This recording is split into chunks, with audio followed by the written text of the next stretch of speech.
That's okay. Uh-oh. Dev and I are just talking about video game shit. They can hear us? Oh. Oh, okay. Oh, they couldn't hear us before? Well, I guess this is a little preview for No, the they can hear next week's everybody. episode. Yeah, thanks Windows for Okay. that. Oh, I'm Windows, I'll do You're updates, and welcome. then I ruin all I'm of your Windows. You options are in OBS, welcome. even though OBS has nothing to do with goddamn Windows. So We will basically what destroy ended up you. happening is after we started co-streaming them, they all started going downhill. I think the last good E3 was probably 2015. That's when you had like the big Shenmue 3 announcement, you had the big like Final Fantasy 7 remake announcement. Everyone was going wild. It felt like gaming was like hitting a peak. Yeah, And then it was all 20. downhill from there. Well, I mean, 2016, I think, was the only time Bethesda had a good show. When, granted, I mean, Fallout 4 didn't exactly launch incredibly well, but at the same time, I think that their presentation was very, very good, and that they were like announcing it for the first time 6 months before release. They showed a ton of gameplay. They launched a tie-in product, and that was also when they announced Doom 2016 too. So like, I think that was a pretty good show, or maybe that was 2015. Was that 2015? I don't recall. Wait, did Fallout 4 come out in 2015 or 16? Let me see. Because I'm realizing, wait, Doom came out. Fallout in 4 March. came out in 2015. Okay, yeah. So yeah, 2015 is the one I was talking about then. That was the year then. That was the big year. Yeah, because Bethesda had a good show 2015. Yeah. And then they've had like anytime they ever had a conference since, it's been like, okay, we've got one game that's kind of done, and here's some stuff we're working on. Because I think the truth was they never should have really had their own conference. They didn't really ever have enough games to justify one. So basically what happened was like as everything went downhill, I kept like co-streaming them, hoping it would be fun again because like my girlfriend didn't know about E3 until we did it on stream. And I was like, listen, you have to understand, Naomi. If you go back like 10 or 15 years, there were some really good E3s, and like they've just been all shit. I think because but I mean, the nature of game development now is that all of the big WoW piece games cost like $400 million and take 7 years to make. So it's like, and that's the only things that usually would blow people away at E3s. Like, as much as I'd say that ultimately there's more lower budget, not necessarily indie games, but like A games to indie that end up impressing me than the vast majority of really impressive CGI trailers for AAA games that eventually come out and are disappointing. Not that there's never good AAA games, because I don't want to sound like one of those guys, but yeah, we've there's been a lot of chaff to sort. Well, I mean, there's people that'll like, what would be the word for it? Hipster types that'll just be like, well, I never play AAA because they all suck. Well, you're not really being honest there, are you? Because I mean, there are like there are some good AAA games still coming out. It's just lots of them have been on, lots of the franchises that have been regularly releasing games annually at least have just been on autopilot for like a decade now. And I think Battlefield's a great example of one that just kept getting worse and worse and worse until now nobody cares about it. Battlefield 1 was kind of a high point for them, and then everything after that they've been just losing market share. I guess where I was going with all this, since we did start the conversation before the stream even started. Yeah, where I was going with all this basically is I've noticed that the main conferences that everyone used to look forward to have become just very bloated. Yeah.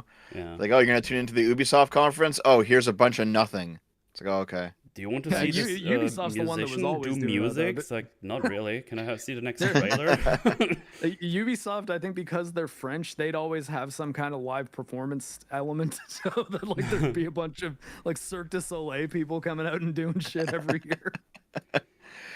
But what I did notice though is maybe for the past 3 or 4 years now, there's that pre-show from one day before the main show starts up called the Guerrilla Collective. They actually do have like a fair number of interesting indie games. They're just like an indie focused show, right? Games, yeah, they're all indie games. Yeah, but what I mean though is like they've consistently like kind of trimmed the fat. And it's been no bullshit. It's like, here's a bunch of game announcements, and they're all indie games, but they all like at least look like real games. Some of them you don't like because it's not your genre or whatever, but that's fine.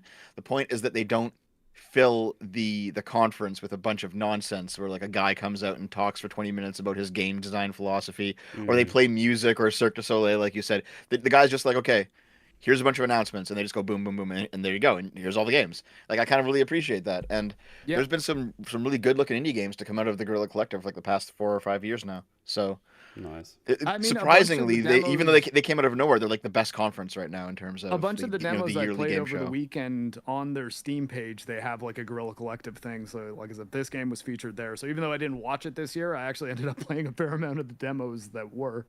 But Yeah, Next Fest is awesome. yeah, Next Fest is good stuff, everybody. You can still play games for the rest of today. So maybe throw us on in the background and play some video I think it's game tomorrow demos. for me. I think it's the 17th until like 7 p.m. for me or something. Oh, really? Yeah. I thought People in the chat are saying that we're very quiet. I mean, Are we all quiet? Are we?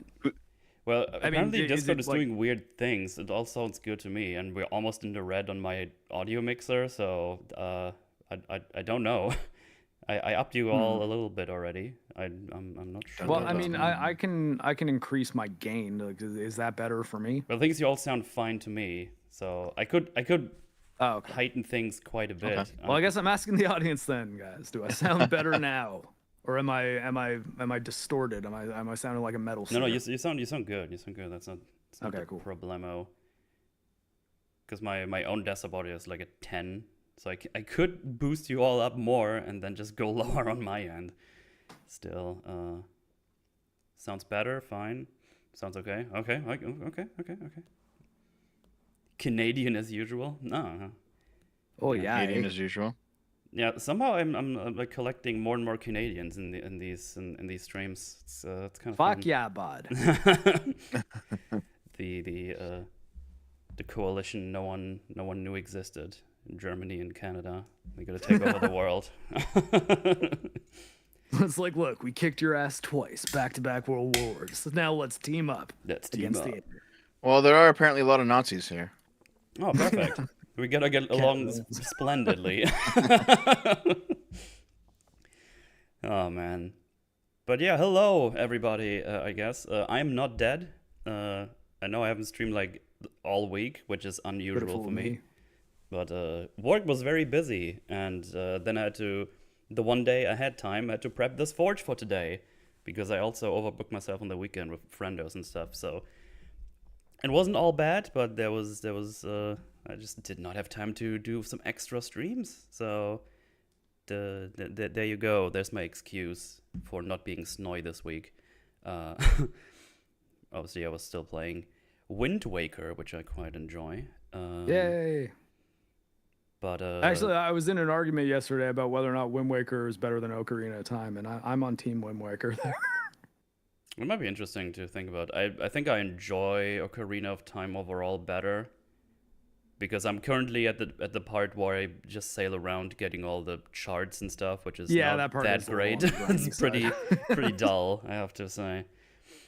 And I still need to find these fuckers with their instruments, and I have no idea where they are. I might actually just look it up because I'm getting annoyed. I've just been doing other things on the way. Are you playing the HD version? I think it's a GameCube version that I'm emulating, because that's the Using one Dolphin? I have. I think the Dolphin or Simu? Dolphin. Yeah, okay, it's the GameCube one. It's the original. Yeah, I think the HD version has a bit some. And the HD other version is still things? 30 FPS. I was so pissed. That's Like, weird. I was like, what the fuck? Why? You could have just made it look exactly like the GameCube game and be 60 FPS, and it would have been better. Yeah, I don't know. Like, I honestly don't really notice much of it, especially running it in Dolphin. Granted, I mean, I'm sure I'd notice a HD TV running the Wii U version next to a CRT running Dolphin, or not Dolphin, sorry, GameCube. But running it in Dolphin in HD, like, I think you've got more mod flexibility in the original because Dolphin's more flexible, and because there's no performance difference because they're both 30 FPS capped. It's like, well, I mean, Apparently was stuck at 30 because the game engine goes insane if you try to go higher. Oh, I that's mean, good. yeah, that well, I mean, it does. It's not that it goes insane. It's that when you do crank up the frame rate to 60 FPS, the environmental puzzles are double speed. So Oh, right. basically, what you have to do because you can't play Wind Waker mostly 60 FPS. The thing is, every time you come across again, the one I always use because it's the first one where I noticed it was when you're climbing up the mountain to fight that first bird boss, and there's like lava, like fire that sprays out of the mountain in these little vents. those go Yeah. double the speed, and they're timed so that you can't make it if they're going double speed. Oops. So I had to Yeah. just save the game there, like just do a save state, take off the 60 FPS mod, reload the game, get past that part, and then throw it back on. Gotcha. But like, I mean, the thing is though, it's like that's why we can't hack a 60 FPS version, but Nintendo, make one. like that's part of you remaking and then charging us more money, right? It's like you're gonna update it and make it play no. like more like we would want a modern version. We are of going Wind to Waker throw the old emulation that's on the internet somewhere and just put it in Yeah, our stock and then subscription charge you. service. Actually, no. I think the N64 Ocarina version they had for a while was like the worst version that is out there on their emulation. Well, it was actually running at 20 FPS. Like it was too close to the N64 version. It's like, yo, guys, you can crank it up to a clean 30 at least, right? I mean, that's not very hard to do. So let me buy it. I don't want to Yeah, get your so. stupid subscription service. But it's funny because I think I still have the normal one because I played Mario Kart with friends online for a little bit, and then I forgot to delete it. And I always remember when they do the next charge. Extra Girl and I have the family pass because she still plays, I think, Stardew Valley with some friends. So I have not used my Switch to play a multiplayer game in a very long time, but I Same. believe I still can. Whereas PlayStation, I don't even have their service at this point because honestly, the only reason I would have to is cloud saves because they don't have those stock, which is silly also. Right. But I mean, realistically, I think if I'm gonna sell my PS5, I'll just sign up to PlayStation Plus for a month. I'll play my cloud saves, upgrade to whatever I'm gonna upgrade, and then re-download them. Which I mean, you still have all your games, right? But then you'd have to start your games over. Like, Yeah. Metal was busy. it'll really suck. You're like, bunker okay, in yeah, I'm the gonna play Alps. Bloodborne again, and maybe do another new game plus, and then realize that a character you've been working on for like 6 years at this point is gone. Yeah. I'd be very sad. Big sad. You can also, I guess, you can do a hard drive backup too. Yeah. But actually, this episode's about Late Night with the Devil. Everybody. No, not anymore. Yeah, we're Canadian. You pretend German like we gaming never podcast do now. any tangents. You It's you not know that how it is. I never pretend that we don't. I was just making sure that the audience is aware that we didn't forget the topic or switch them. I don't even know why I'm here.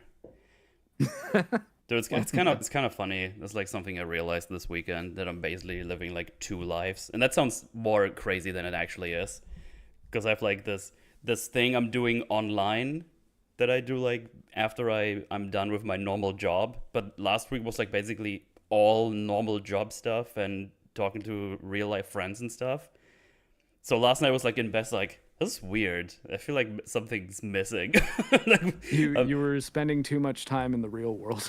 You need to. Like, I was you need doing to all pop the back into things the Matrix every now and then. I like used to just like do the work, the 9 to 5 stuff, and then I don't know, do a little chores and then chill a little bit and then go to bed. It's like, oh, that's actually kind of lame and boring. I tried to mow my lawn yesterday, and then I realized that the outlet in my garage was apparently not outputting enough power to charge the lawnmower battery. So that's what I'm doing after the show. But yeah, it's just kind of a fun thing I realized, because also these two worlds like not often really cross over. I think like some of my friends have been on stream before when we played some party games and stuff, but that's about it. It's like this. You mean like real life friends? Yeah. Yeah, same. Like I've had real life friends be on my gaming streams before, and there's always like a strange scenario whenever like something that is very clearly just like an online event or drama or like online friendships or like just events that are online, when they cross over, it's like I don't want to have to explain any of this. But it's not like they're unaware of anything. Like they know their online culture and memeage and stuff, but they don't really do all the online things all the time. Well, I guess Cool Guy like we do. Fonz and I used to do a podcast together, and he's like one of my IRL friends, and I think he's definitely played like Apex or something like that with like Geeks and Gamers people, just because we need more players. And I was like, hey, yeah, Fonz, come on. Oh yeah, I mean, maybe it's like But gaming. yeah, it stuff. doesn't It's cross over all that much. It's though. fine, but like not like forges or anything or media discussion. I probably wouldn't invite them because they don't consume media like we do. Although I guess both you and I have one of the people in our online communities that's like an IRL person to us. Oh yeah, You've got Muller and I've got X-Ray Girl. yeah. But me and Mala don't live together, so. Yeah, that's Oh, have you met in real life though? Oh, multiple times. I went there last 2 years. Then it didn't that's go cool. during the pandemic, but before. I've been there like 4 or 5 times now. It's like always like a 2-week event where we just get drunk every day and play video games and watch movies. It's great. Yeah, I mean, I've known him for fucking 10 years now. Again, it's just insane to me. Where's the time go? yeah. I mean, you've known Muller longer than I've known my wife. Yeah. Time to get married. Time to get married. Yeah. Forget what they'll say. You do live together, don't lie, Moodle. Shut up. Germany and Wales are actually the same place. It's the same place. I'm locked in the basement again now. I'm sorry you had to go to Wales, Metal. I went there multiple times, actually. You know what? It was fine. It was fine. Oh, man. But yeah. To be fair, from what I've heard, I haven't been to the UK in a very long time, but from what I've heard, basically, as long as you stay out of London, and so you're not getting like knife attacked, you're pretty much good. You know. I've been to London twice. I was in really... London last year. Like it wasn't that bad. London and Birmingham, those are the ones. If I wouldn't have a reason to go there, I don't even know why I would go there. I've been there, the sightseeing like years ago. It's like, yeah, it's fine. Now it's do other things.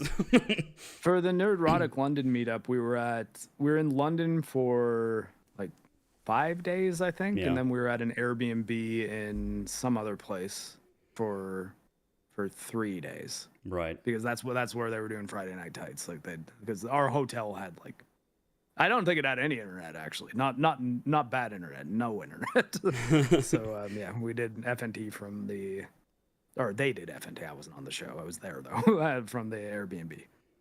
You weren't allowed? You were sitting in the cuck chair? The little cuck chair? Well, I mean, I do that a lot. Like, I mean, not. Oh like my. Okay, listen. Like, I mean, for like people being on streams that I'm not on in my house, like I don't force my way onto every stream. Mark, you're just gonna make it worse. Yeah, I know. I realized that I said that, and it's definitely gonna get clipped. I did not mean literally cucked, for the record. I meant that people like go on shows like in my house or like in my vicinity, because it's not the only time X Girl has done podcasts from like hotels we've been in. But yeah, no, I hang out. And you just like sit off likewise, to the side. Though, I mean, I did. Oh no, I tried to do EFAP TV from Dominican Republic, but my mic sounded like shit, so we just did 2 episodes of Halo the next week. Don't watch Halo, by the way. Just watch the EFAP TVs. I got paid to watch it. I gotta watch it. Yeah, I mean, that was a similar deal there. It's bad though. It's really bad. It's bad. Oh boy. But hey, we got Hot D coming out tomorrow. Oh yeah. Depending on where you are, I guess. I think it comes out. It releases for me like sometime this night, so I'll watch it tomorrow. I'm excited. This should be good stuff. I'm happy we get some good things a little bit, because I'm not watching The Acolyte. Fuck that show. No, you didn't want to like bow into the EFAP on her or something. Oh, before it came, I was like, Mola, are you gonna make me watch The Acolyte? It's like, no, we're good. We got enough people. It's like, okay, cool, thank you. Yeah. Like, and then I tried just watching it on the side in case the people mention it, and I stopped 1.5 episodes, and it's like, this is fucking garbage. Like I wasn't even watching it. I only had it on my second screen. Was playing a game. It's like, this is annoying. I don't want to listen to this. And then I watched the EFAP coverage of episode 3. It's like, goddamn, what is even happening? Star Wars fans are not okay. An invitation to EFAP TV is a double-edged sword. So here's the thing, all right? The main reason that I'm actually very interested in The Acolyte is for a political YouTube reason. Whoa. And it's because Cringe. PhilosophyTube is actually God. acting in it. Yeah, I know that. Yeah. Is it? Did you know that? No. You know who PhilosophyTube is? Is that his name, or is that the name of the channel, or Her. The name of the channel. Technically, I suppose. Listen, what but was also, a his? Was a his? I guess now that's her. a no from me. I don't know. Well, I mean, Yeah. I think the PhilosophyTube arc about him like just aping Contra is so funny to me though. There's a lot of deep lore on that. Yeah, I know. There's a like I giant dipped bit into a of little deep bit of it. lore on that. It was hilarious though. So basically, PhilosophyTube is a very like far left, communist type person. 1.5 million subs, huge channel. Mm-hmm. Did a very public transition, Okay. um, and also there's like they took money from the British government Oh, cool. to during the COVID era to like push back against COVID misinformation. Um, so that's how like basically the quality of the channel massively bumped up in a short time is because Oh, well they're now government funded, and okay. they now have a real acting career because Philosophy Tube is in Star Wars: The Acolyte and also in House of the Dragon. Interesting. Oh So boy. it is a Wait, why am I clipped fucking and shit reported? What did I show. do? You called Philosophy 2 a he. Is it? I don't know. I I don't mean, even know it's if who so the person I'll, was. I'll I don't tell you know. this, metal. If you know the lore, that is funnier because of the circumstances around this person's situation. I guess Yeah. I don't know. I have no idea who that is. So Well, what makes it really funny is uh, that like this is a person who's now breaking into like mainstream Hollywood, and that's a problem. It's actually a pretty big problem because they have such a deep, dark past consisting of abuse and legitimate skinwalking because Yeah, yeah like that real life scientifically possible skinwalking. so this okay. Like if you want me to prove these claims, I can prove it to you, but it'll be like an autistic deep dive. It'll take like an hour, I think. But like yeah, let's not do here's that. yeah, let's not do that. I don't Here's know. here's the 30 That's too second much version of lore. the story. Okay, All right. this person before they transitioned, they were dating ContraPoints, who is a very high profile trans creator on YouTube. I heard that And name before. after the relationship went south, they transitioned to look exactly like ContraPoints, and then began to basically Ape the video style. yep, stole ContraPoints' videos, ContraPoints' style, just stole their Gender. entire career basically. So after they broke up, he just turned into her. Okay, that sounds Yeah, it's like ultra fucked what? up. That's what I mean. Like it's so wild. It's hard to And look away. it's like this person is so insane, and now they're actually moving into the mainstream. It's like, listen, this is a house of cards. It's gonna collapse. Someone's gonna come out. Someone's gonna say something, and it's all gonna fucking fall apart. It's gonna be A hilarious. Philosophy Tube Oscar nomination win. I can't wait. Oh my god. I wasn't ready for a lore dump like this after 1 week not streaming. This is insane. Well, I guess I can. That's another childhood memory gone for that information. You know what movie has some good acting in it? Oh, is it? I just had a stroke. Late Night with the Devil. That's the name of the movie. Yeah, that was a good. See, for a second, I good did movie. forget what we were talking Oh, about. we have a German here. How do you pronounce the actor's name? Because I have no idea. Let me see what's Late Night with the Devil IMDb. Polka Dot Man's very good in the movie, though. Everybody, like, if you've seen the Suicide Squad, the dude Oh, who yeah. plays Polka Dot Man, he's also the crazy guy that gets arrested when Commissioner Gordon gets shot in The Dark Knight. Is that supposed to be a German name? I believe so. Isn't it like a DOS that it starts with? Dust Malchian, but I don't think that's like a German name. Oh, I don't know. I kind of figured it was. Okay, maybe I'm the racist. Wow. How dare you? I mean, he's from... Where is he from? He's from Pennsylvania. Look, I am doing my best to dilute the whites. I've married an Asian. Oh, okay, yeah. Good job. Good job. Yeah. Good job. You're gonna be the downfall of the white race. Yeah. we do doing it. It's all because of me. Polka Dot Man has been doing a bunch of shit lately, apparently.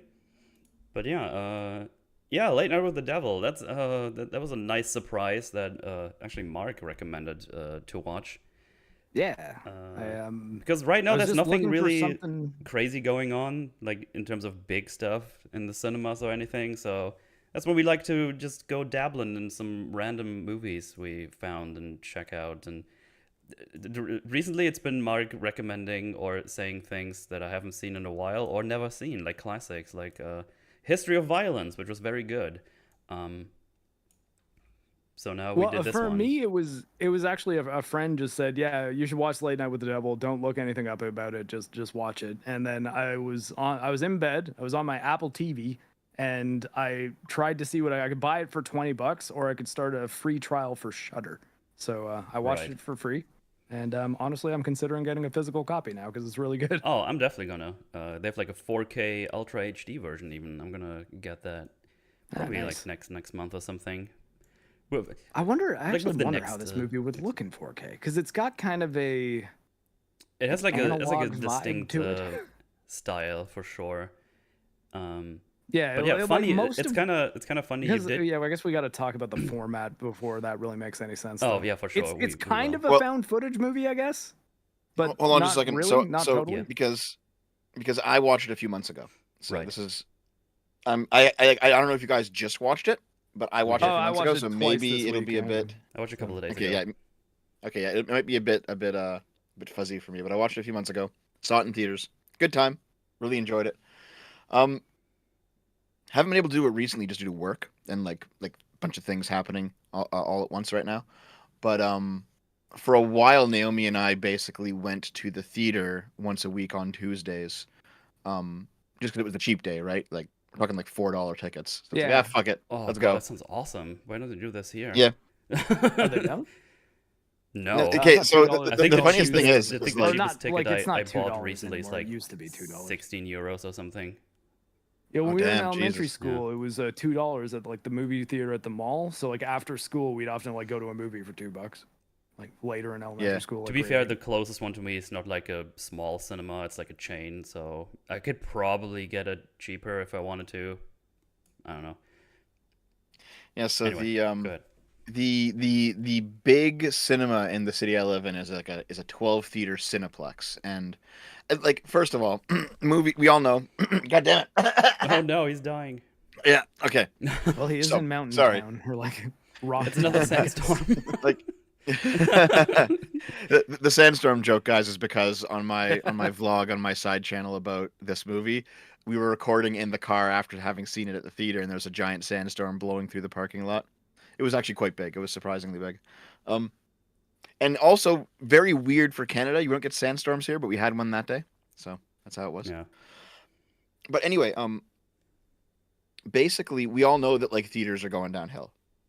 Like no one's going to theater anymore. COVID kind of killed them, but also people just like having things on demand, watching at their house, Yeah. having like not having to sit beside some fat fuck who's like eating a whole pizza, 2 chairs down from you. That's by So, the like, way, just- that's so funny to me because that's not really a thing in German cinemas. You can get your popcorn and your snacks, but you can't get like a pizza or anything.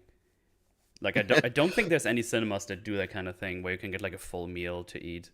You can get like your So- Oh tortilla yeah, chips no, and stuff, like but that's you about it. can get them at a lot of theaters here. Like Yeah. Yeah. When I was a kid, they're it was like that. licensed too. Like most theaters can sell booze. Yo. So when I Although was a in kid, Germany, is that not the case? I can get a beer at a McDonald's. In Oh, we Germany. can get Can't get it at the movies. well, we can get beer in the movies. There's like Oh, you okay. can get beers. Yeah. I'm just talking about like full foods. Like there's like a Subway in my one where you can get like some subs, but I've never seen anyone take one into the cinema. Oh well, I mean, if bring you a go to whole the, ass fucking there's Like, foot there's long. some Yeah. Cineplex VIP cinemas in Canada where like you have service, like you sit down and you've got like a little table at like your easy chair like seat, and before the movie starts, they'll come and like take your orders, and then you can like Mhm. order full blown food. But it's That's more fucking expensive, though, so crazy. it's like Yeah, it's yeah. an extra 20. It's $20 for the ticket instead of like 14 or something like that. Yeah. And then like obviously the food isn't like super cheap or anything like that. Although it's not insane. Like it's enough that like if you're sharing things, you can get like a flatbread pizza and like some nachos or something, and then a couple beers. And...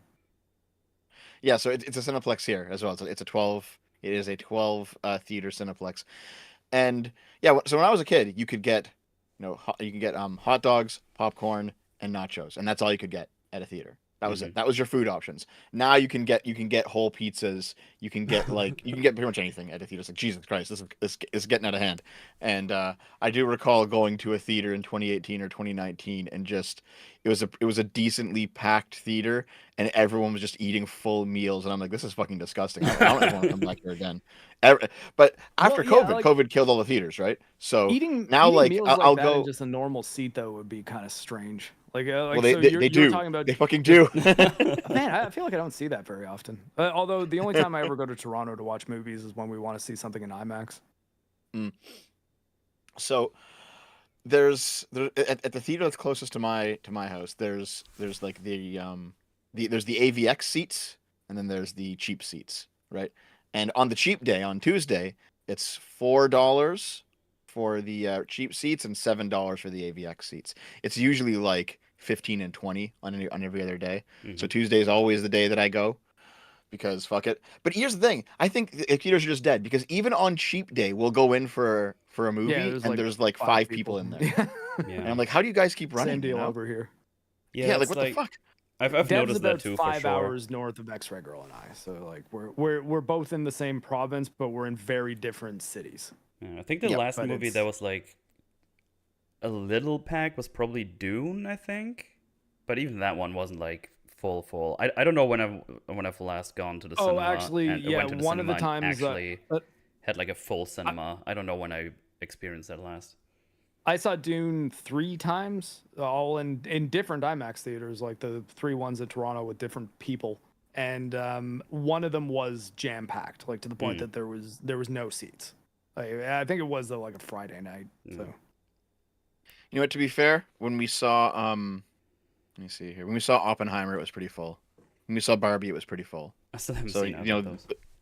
yeah, Oppenheimer movies, was pretty actually. packed too. You're right. Like again, it's the big event movies in IMAX that get full because there's not that many IMAX theaters. Like even Toronto, which is a huge city, there's the one in Vaughan, like that looks like a UFO that used to be called Colossus.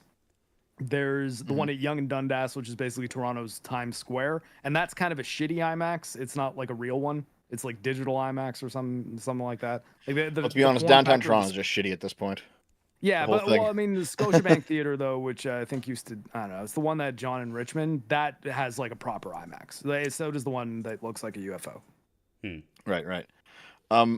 Yeah. So I'm just looking over my vlogs here because we saw They Live, which is an old movie because our theater occasionally plays great old movie. movies. We saw John They Carpenter. Live. We go in and it's just us, we had the entire theater to ourselves. I'm like, oh, this is nice, I guess. Yeah. No one's coming to see this fucking movie.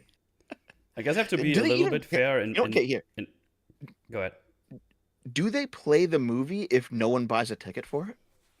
I believe so. Yes, I guess so, because you can still go in because when it runs, you I could still guess. go in like 10 minutes in, half an hour in. Like I thing maybe is they that- might stop it at a certain point, but I think because you can buy a ticket up till I think when the movie's like half done, then it has to be running for the people who might be showing up late.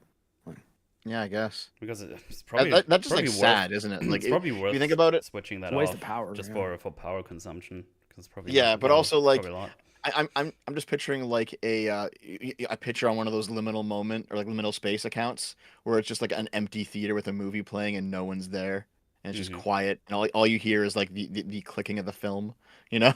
It's like, oh Yeah, well, I mean, I think most of them are digital projectors now, anyways. So, like, I mean, I guess if all the projectors are on in the room, most of the actual power consumption is happening in one room, like firing out to the different screens, like the actual projecting room. Whereas inside the theater during the movie, it's actually consuming less power because the lights are off, right? Right. Yep.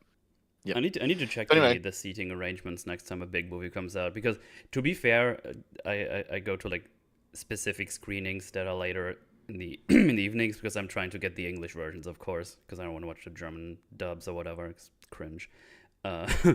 So it's normally like under the week anyway for me, and then like at like 7-8 p.m. my time when no one actually goes to the cinema under the week.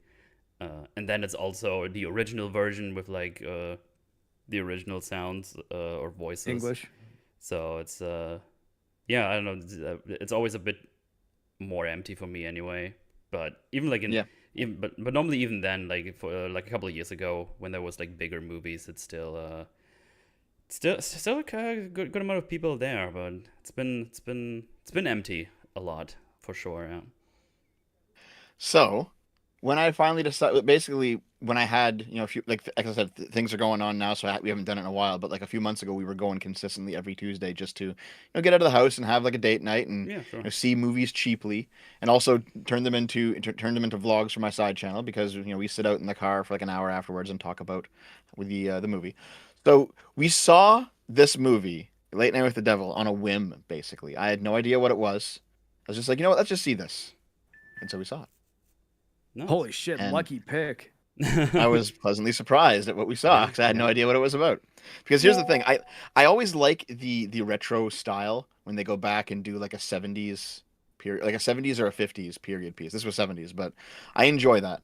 I enjoy how just that I when it comes to 70s stuff, I enjoy just how everything is like brown and beige and like smoke tinged because everyone's smoking inside and they're all wearing like bottoms and they have like ridiculous hair. It's just a fun style. I enjoy it, you know? Yeah, for sure. I think actually what's funny about that is the guy who asks if he could smoke doesn't actually smoke. Like really, he lights it up and then kind of disappears. I think he has it in his mouth like once. Yeah, I think it was just the trick of lighting it. It was that. Yeah, but yeah, definitely. I think we all were pleasantly surprised. To be fair, I had pretty high hopes when you recommended it to me, and then even Mauler was like, "Yeah, it's pretty good." It's like, okay, I think this is gonna be solid. But yeah, I think this movie is very good, basically. Yeah. And we're just gonna go through it here now because it's fun. So go watch it. That's the first thing. Definitely go watch it. Check it out. It's very much worth your time. And it's not a lot of time because this is, thank you, a movie that's 90 minutes. It's 90 minutes. It's like a normal length movie to me. Tells a full story and it's wonderful. The pacing is really good. I'm just so happy every time someone recommends a movie and I look at the time, it's like, oh my god, it's 1.5 hours. Thank you.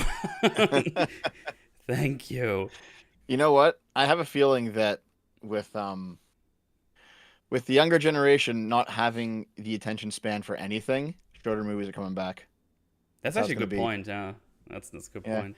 You keep seeing Zoomers who are like, oh yeah, I saw that movie. I watched it in about, 1,500 30-second clips on TikTok. It's like, oh. Okay. Did you watch the movie though? No, it's too long.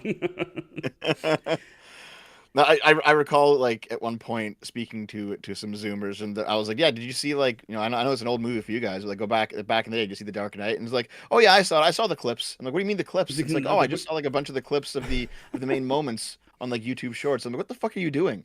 Sit down and watch the movie. Yeah, watching movies is awesome, especially good ones. I finally rewatched after like 10 years all of Lord of the Rings on the weekend, and I almost cried when I thought about what happened to movies. So, yeah. Like I watched 12 hours of movies. Like I want more of this. I want more of this. Which is funny to think because I watch like a 2-hour movie these days. Like, oh, thank fuck that's over. Well, listen. If you want like 12 hours of Lord of the Rings, there's always Rings of Power. Go for it. I think the better bet is I heard that there's a 4-hour cut of the Hobbit movies, all of the Hobbit movies, as one 4-hour movie that is actually pretty good. Yeah, I've not seen honestly, it yet, I've noticed that a lot of. I'm very curious about that. I think a lot of modern filmmakers think that like epic just means long, so they just stuff it full of nonsense. Yeah, that's what happened to the Hobbit movies. Well, I mean, like, I think one of the best examples to show someone in like a small format to see that in action is the last episode of Game of Thrones. That's an episode where so many people wanted so much information, and it's a very long episode, but so much of it is people just walking around silently, looking at each other, sitting around a table, and you're like, okay, come on, like, what is this doing for us, though? I saw someone recut the Obi-Wan TV show into one 2-hour movie. Cut out all that nonsense at that underwater base, cut out a bunch of other nonsense, and like it actually worked pretty well, to be honest. Aside from the giant gaping blot hole of the fact that Obi-Wan should not have encountered Vader at all. Yeah, I feel like Obi-Wan's got enough problems that I'd be skeptical about that. I'd have to watch it before I could really agree with that being possible. Whereas The Hobbit, I could see it working. Yeah. Like I feel like there was one good movie in the 12 hours of Hobbit that we got. If you ignore the fact that Obi-Wan should not be encountering Vader at all during that 15-year whatever period in between episodes 3 and 4, if you ignore that, which is a big thing to ignore, but if you ignore that, everything they cut out made sense. Well, like, I mean, did they cut out all of Leia? Not all of it, but a lot of Leia. I mean, like that's the thing, because I think Obi-Wan leaving Tatooine for even a moment is already like the lore's broken. He wouldn't. He would be, his priority is saving Luke. Leia has people that are watching after her. Luke was alone the entire time the Obi-Wan show was happening.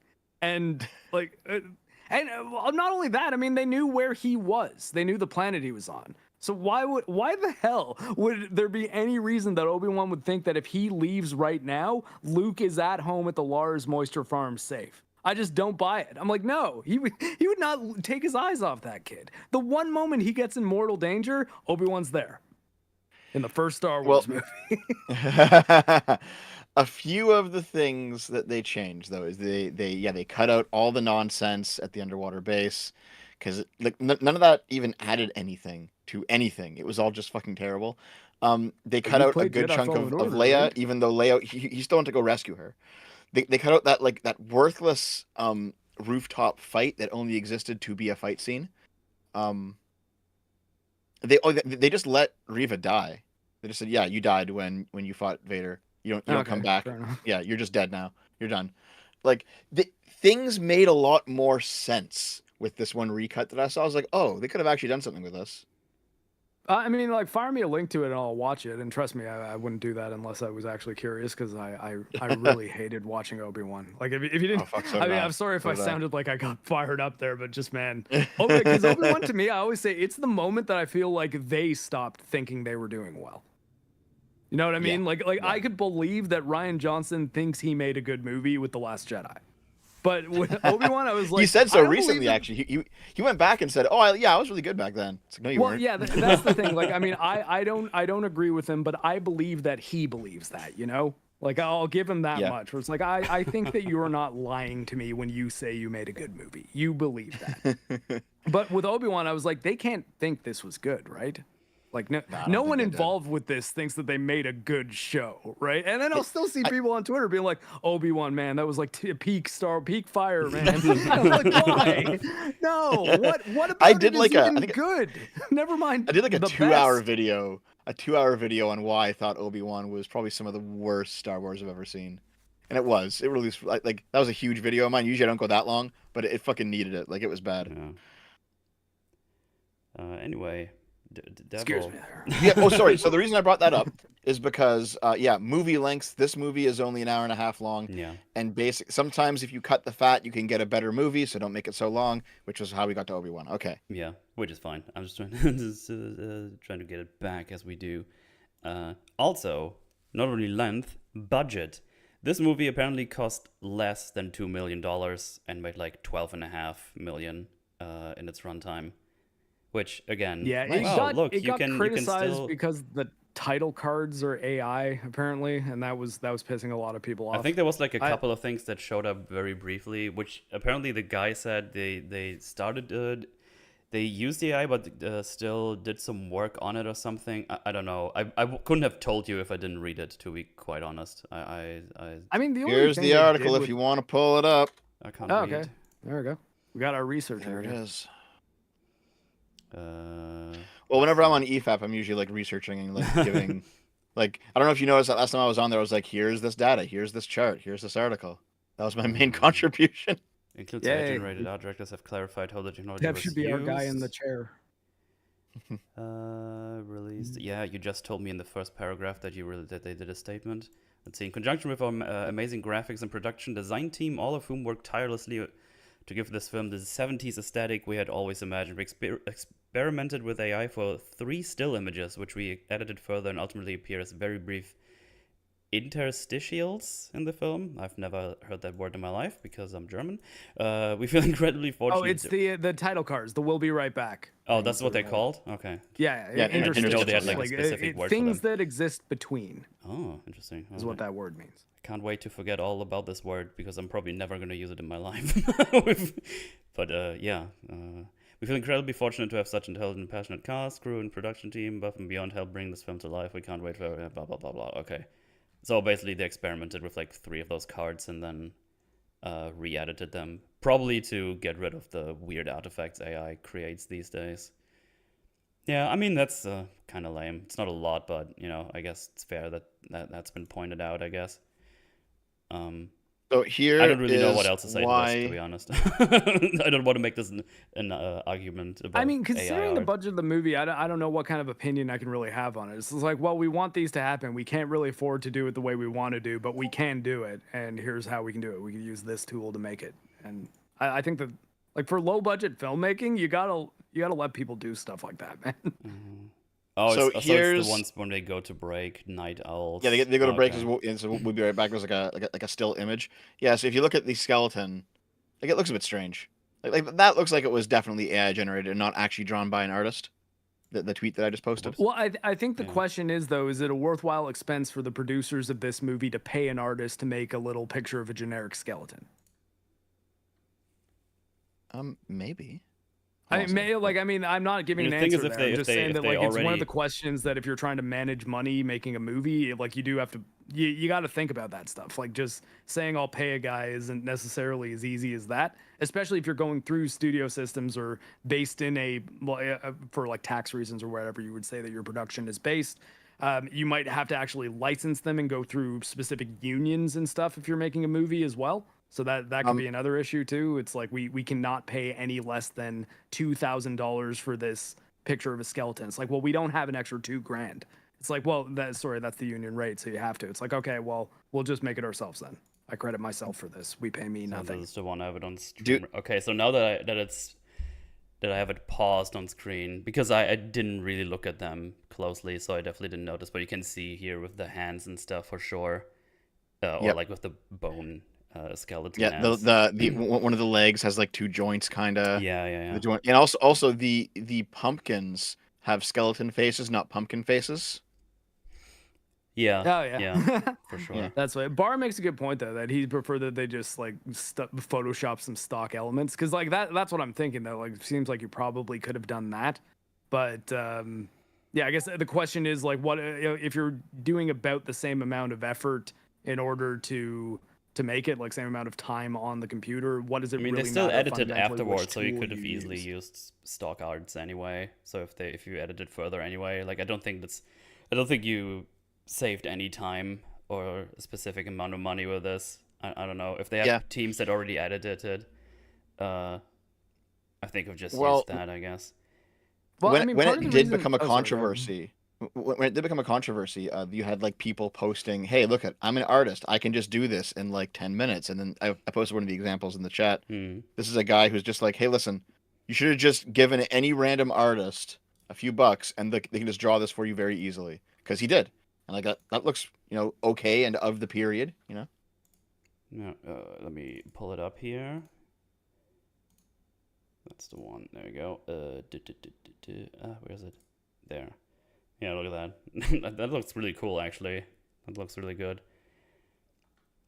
But yeah, but then we get into like the whole discussion about AI art and moral argument stuff, which I feel like I'm equipped for. I haven't looked into this at all. So And that, like, I want to be clear, like, I'm not taking a strong stance pro AI art. I know that would be the argument, because like low budget, I've been in a position where I've made a low budget film, and there's plenty of stuff that you want to do and would definitely make your life easier if you could do, but if you don't have the money to do it, it's like, well, that's not on the table, so we got to think of something else. yeah.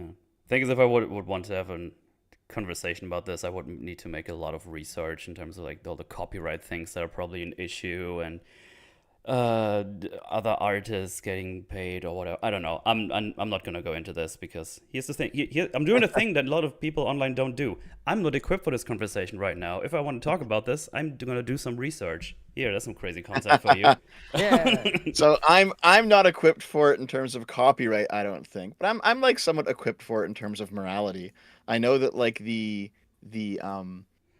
anti-AI art people are saying that you're taking away jobs from artists, and it's going to make, and if you're taking away jobs from artists, you're taking away money from them, and they're hardworking and they deserve to be paid, and you're just being cheap. Is that their primary argument? I thought the primary That is definitely an argument I've seen. The argument for sure, is that 100%. it's stealing their work.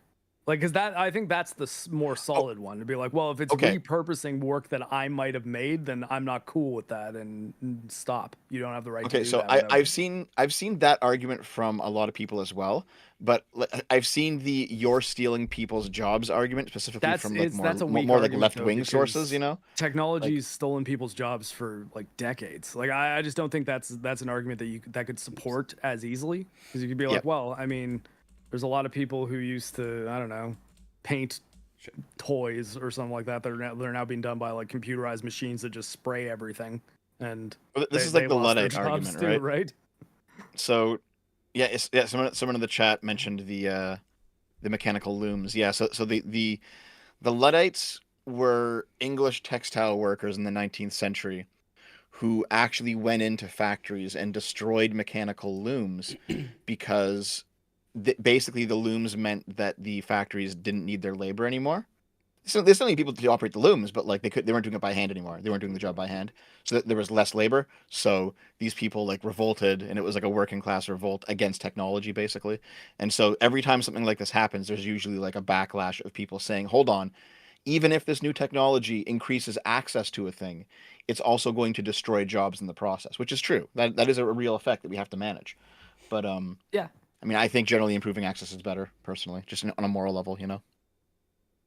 Well, I mean, like, and that's where I think it becomes the stronger argument then becomes if it's repurposed work and that you're not giving credit for or paying for, is that actually an infringement of like artists' rights to the security of their work? Because if like if the images are being drawn from everywhere on the internet, you can't be an artist in the modern day without posting some of your art on the internet, right? So I think that argument seems to me hold a lot more water than, well, it's gonna hurt jobs for artists. It's like, I mean, yeah, it will, but there's gonna be lots of people who still want a real person to draw things for them. Like, I don't Yeah. think that market's gonna go away. It's just gonna maybe become less easy to charge a lot of money for something which can be done equivalently in AI for cheap or free, right? But Yeah, and the obvious counter argument is that like if I'm gonna make a thumbnail for a random video on my channel, I'm not gonna pay $20 or $50 for a sketch of something. I'm just gonna get yeah, like a clip art. I'm gonna get clip art off the internet that's free, or I'm gonna because get AI art. economically over time that would not make sense for your channel. It's like, well, Exactly, yeah. So if I'm burning it's like, oh, this the much AI money art's per taking video, jobs because now you're not buying art for your channel. It's like, well, I wouldn't have bought that art anyway. You know what I mean? So.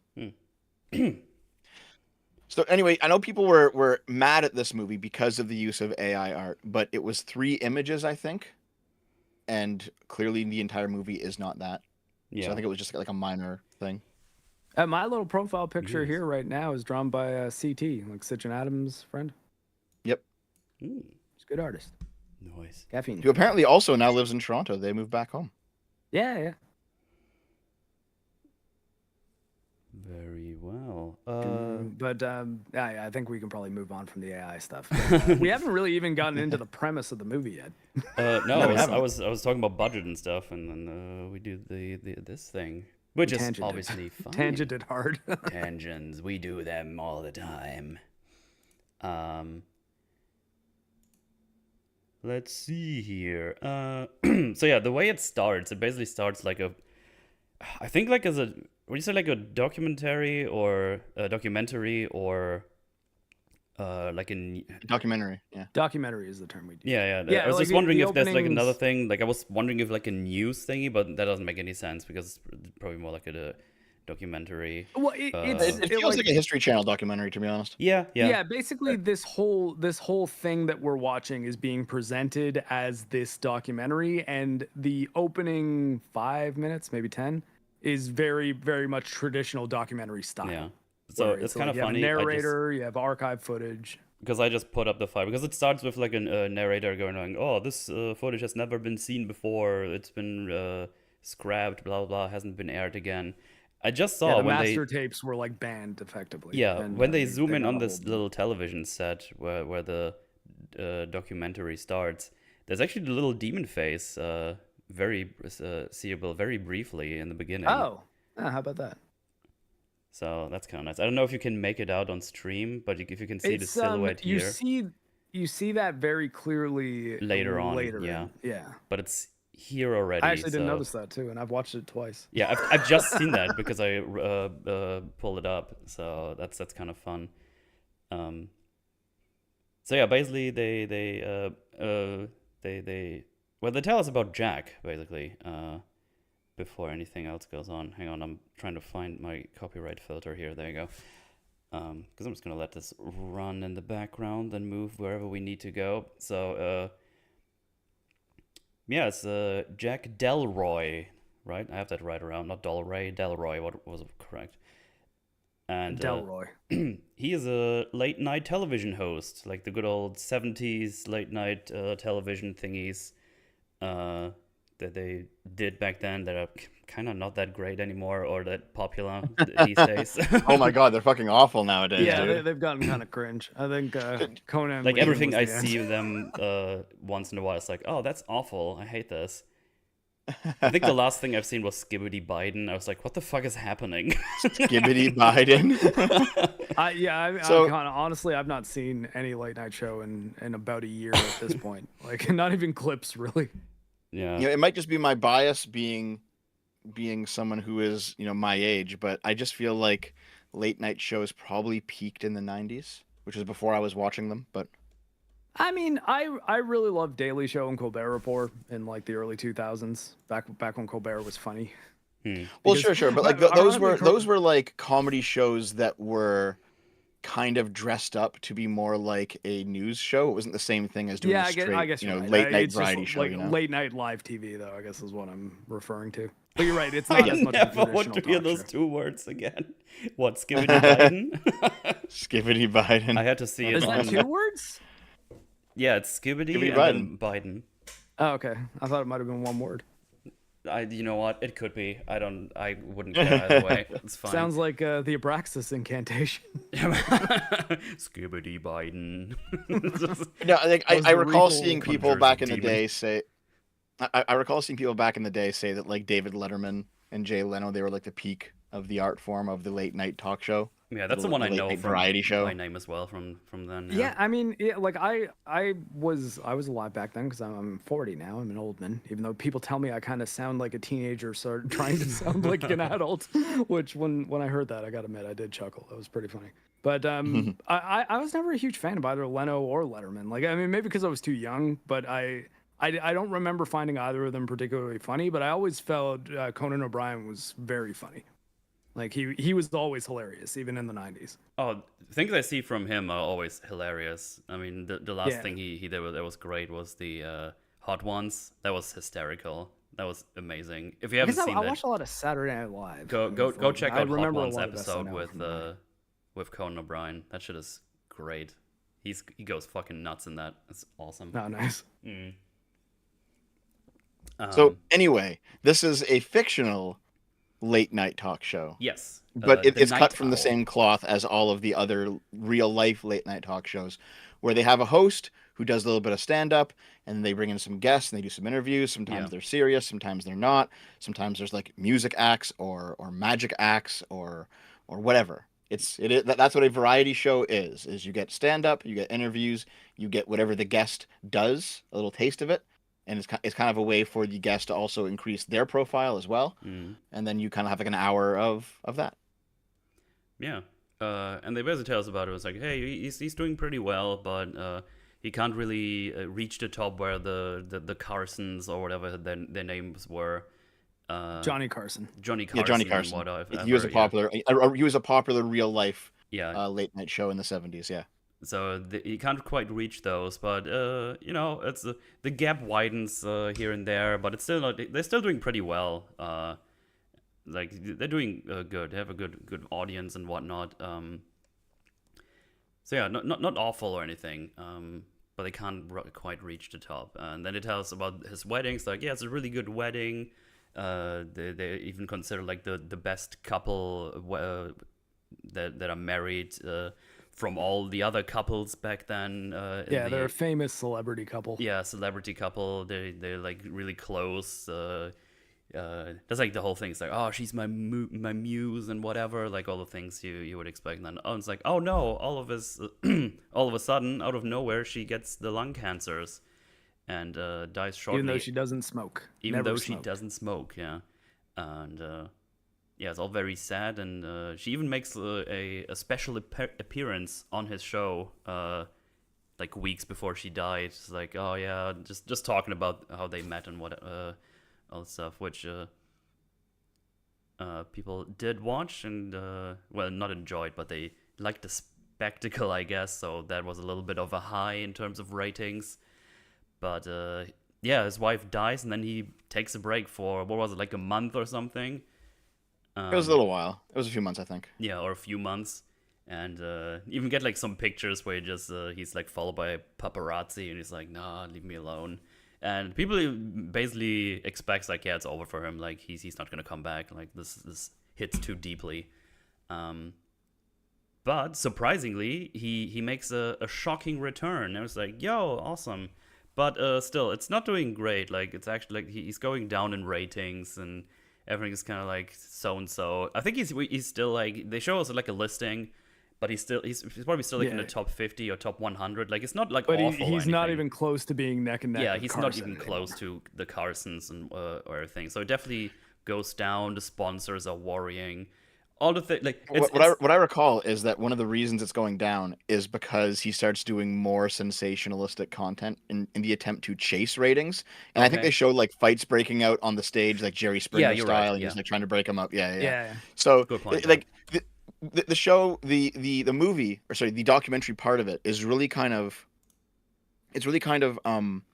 trying to hammer home the point that this guy is really chasing ratings hard, and he took the death of his wife really, really badly. Yeah. But also that him having his wife on the show and kind of parading her in front of the audience, there's definitely some viewers. Yes. Some viewers didn't like that. They thought he was like being too sensationalistic. He was using her, like it was kind of grotesque. And once he took time off after she died, he came back, and he's clearly like desperately trying to scrabble for attention again. And the desperation's coming through in his work, and you can see it in the decline of quality of the show. And I remember when I was watching this, I was thinking like, this is exactly like what happens to a lot of YouTubers, right? I'm sure it happens everywhere, right? But I know YouTubers because I'm a YouTuber. You get people who like blow up quickly, and they're like desperate for more fame, and they want to keep going. But in chasing the numbers, they start doing more and more ridiculous things, which drives people away long term. Anyone see so the they end up like crashing and burning. Punched yesterday? Sorry, what? No. Did you see Sneeko got like decked by a security guard on a stream? Did he? Like that's a perfect example of that. He's just like, Sneeko's a good example of that. Yeah, flicked the security guard's hat off at like a bar, and the security guard like does a falcon punch on him, full out. Like there's no other way to describe it. Oh my god. No, yeah. It's fun. Sneeko's a great example of this, because Sneeko he was doing well. He peaked. He kept chasing the high, and it like destroyed his career. Now it's not completely destroyed. Like he's still doing better than me, for example. But like, it's definitely declined from where it was a couple years ago. And lots of people go through like a rapid boom and a rapid bust because they just don't know how to handle, the growth. I think there's also a distinction there between the type of popularity that's positive and like turning that popularity into infamy. Doing things that are crazier and crazier, and like having more and more attempts to like basically turn your show into early Jerry Springer, and that pissing people off more than when you were just being or just like, trying to the Ralph retort. Ethan Ralph, great example of what you're talking about. Huge show now. Like he's just like he's literally living in a shipping container in Mexico, hiding from fucking child support authorities while streaming to like 100 viewers. Like he had a show with like 10,000 viewers at one point. Like he's destroyed himself because of how stupid he's been acting for the past 5 years. Yeah, so the last time I saw anything from him, it was when Chrissy Mayer interviewed him, and he started just like randomly telling her off in the middle of the stream. It was really bizarre. He just started getting mad and then saying like, "You're disrespecting me." She's like, No, I just asked you a question. You could even say you don't want to answer. He's like, well, why the fuck would you bring it up then? Like it was really weird. Oh my God. But, I can see why this Yeah. film I don't know resonated that with much about metal. the guy, Screw you. I'm missing So, the growing up part. After that, we can talk again. So basically, the 10-minute documentary at the start of the film, it shows his rise, it shows the drama with his wife, Mhm. and then it shows his decline and his desperation to remain relevant.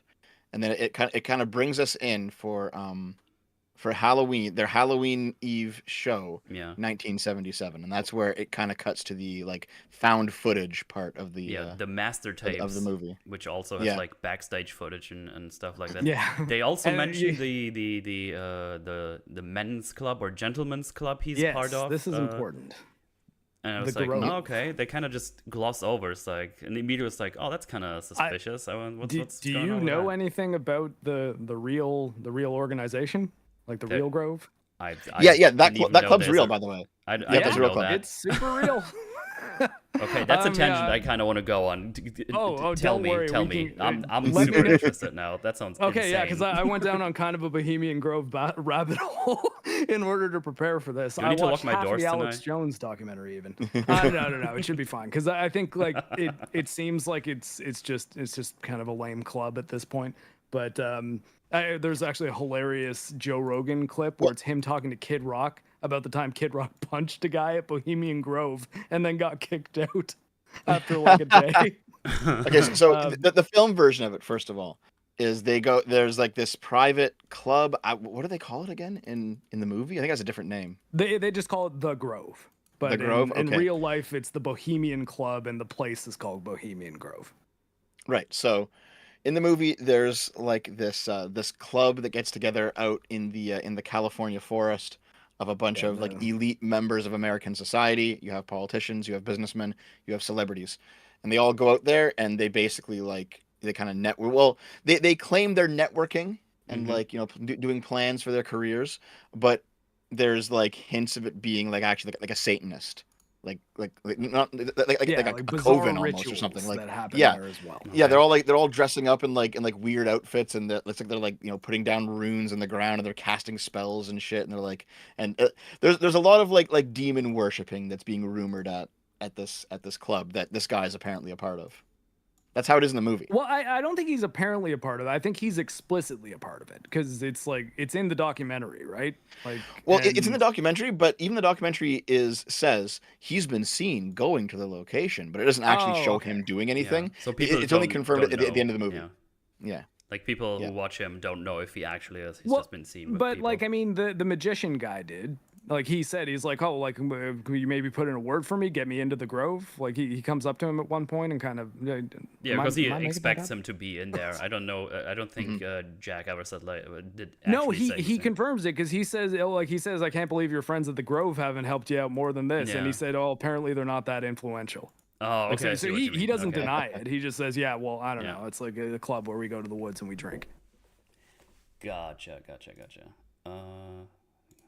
So in real life, the Bohemian Grove was established back in the 1800s as bait. It wasn't the Satan worshipping like baby sacrificing thing that everyone believes it was. It literally what's the was point then? just a club of powerful people. Yeah. Yeah, like I mean that's what I mean. It's not as, especially now, because I think post year 2000, which is when Alex Jones, like the Alex Jones of InfoWars, infiltrated Bohemian Grove and got the first actual footage of one of their like meetings, and specifically this ceremony where they burn a human effigy that Alex Jones was pretty convinced was a real person, but no one else seems to confirm that. And I think the thing that makes me kind of on the skeptic side on that one is, like especially the stuff I've seen about it since, a lot of people have been there, like a lot of very famous celebrities and stuff. So that's, if Kid Rock can be talking about what he did there on a Joe Rogan podcast, how is it that like over the course of the last 150 years, I think is how long they've been around,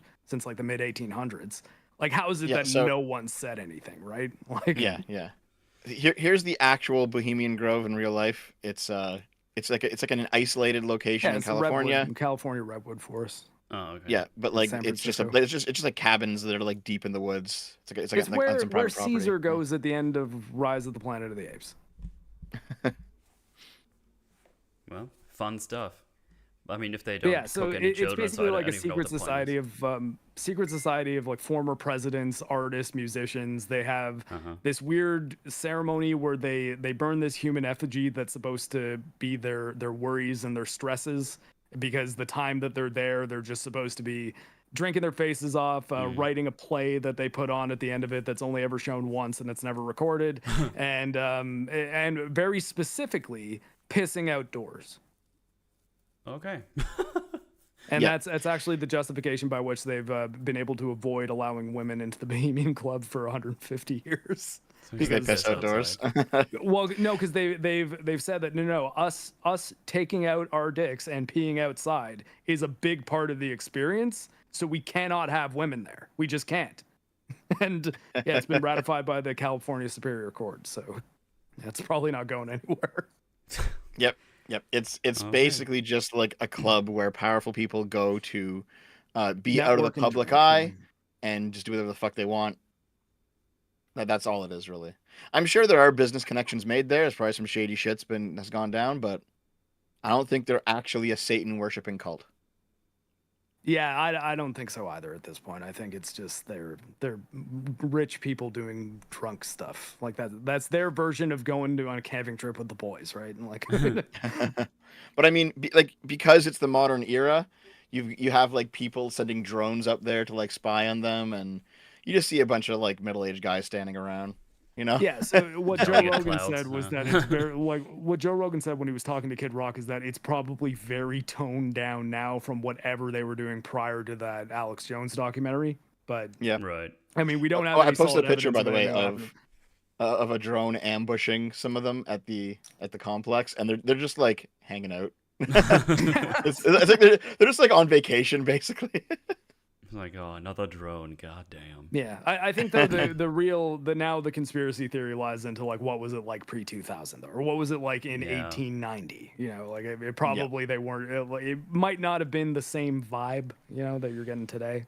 At the same time, it might have been exactly the same shit, right? Like, yeah, but in the movie, it being secret, Satan worshipping cult, and that's important. Yeah, in the movie, they're very specifically demon worshippers at the very least. Pretty much, yeah. But yeah, that's a little introduction to our main character and what's been going on. And well, now he's been back for a while, been doing his little shows. But they're trying to keep the ship afloat because sponsors are not happy because ratings are going down. So they're trying to get all the things they can do. And as Dev already said, we're doing a little a Halloween special, which is right up our alley. We love Halloween here, everywhere. 'Cause Halloween is great. It's fun stuff. And so there's lots of people being invited, and we basically just start off with a very normal late night show thingy. He comes out, does a little prank on his little co-host man. He's like, I'm a spooky ghost. And it's like, you got me, Jack. Ha ha ha. It's like, it's already really worth pointing out. They do a great job just replicating that style and the format. Like, because we had those here in Germany as well, like German late night shows or late evening shows or whatever. I don't think they went like at midnight or whatever, but it's like, there's your monologue, here's the first guest, here's a little sidekick that does the thing. It feels all very familiar if you've ever seen any of these shows. Like, it's like, oh yeah, they replicated it really well. Like the weird sliding door where people come through. It's just very, very well made in that regard already. And it's just like a little monologue, just a few little jokes. Nothing super important here in the first couple of minutes. He does thank the audience for being there for him through good and bad, because it's sweeps week, I think it's called. Because that's all good for views and ratings, but we have always did the show for you, and all the buttering up of the audience, basically. It's very, very, very familiar, very fun. and he invites his first guest, which is Christu, a medium who does like the whole I can feel a thing over there. I'm getting a signal from over here. Like the usual medium entertainer Cold thing read you would kinda expect. stuff. Like, I hear a name. Peter. Just real quick. Yeah, go ahead. Peterman. Yeah, sorry, you should probably point out, since I'm sure lots of people in the chat are younger, Sweeps Week. Why is Sweeps Week important? Because the movie doesn't Ratings. explain it. It's a period thing. Yeah. So okay, Sweeps Week is generally the week in which Nielsen ratings journals are collected, and that means it's when a lot of the ratings for the TV of that week is being analyzed.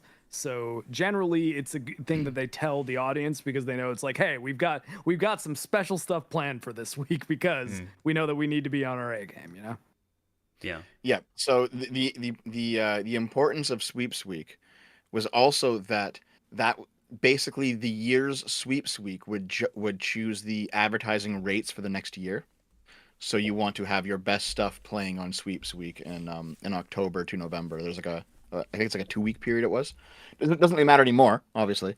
But basically, like, they put their best shit up there because they knew that if they had really good ratings on these weeks, that would basically be the benchmark for the average rate of advertising for next year, which increases how much money you get. So everyone put their best stuff around this time. Yeah. Pretty much. Basically, if a show like did well otherwise but did extremely poorly on Sweeps Week, it was probably getting canceled, despite doing well. That's just how the numbers kind of played out.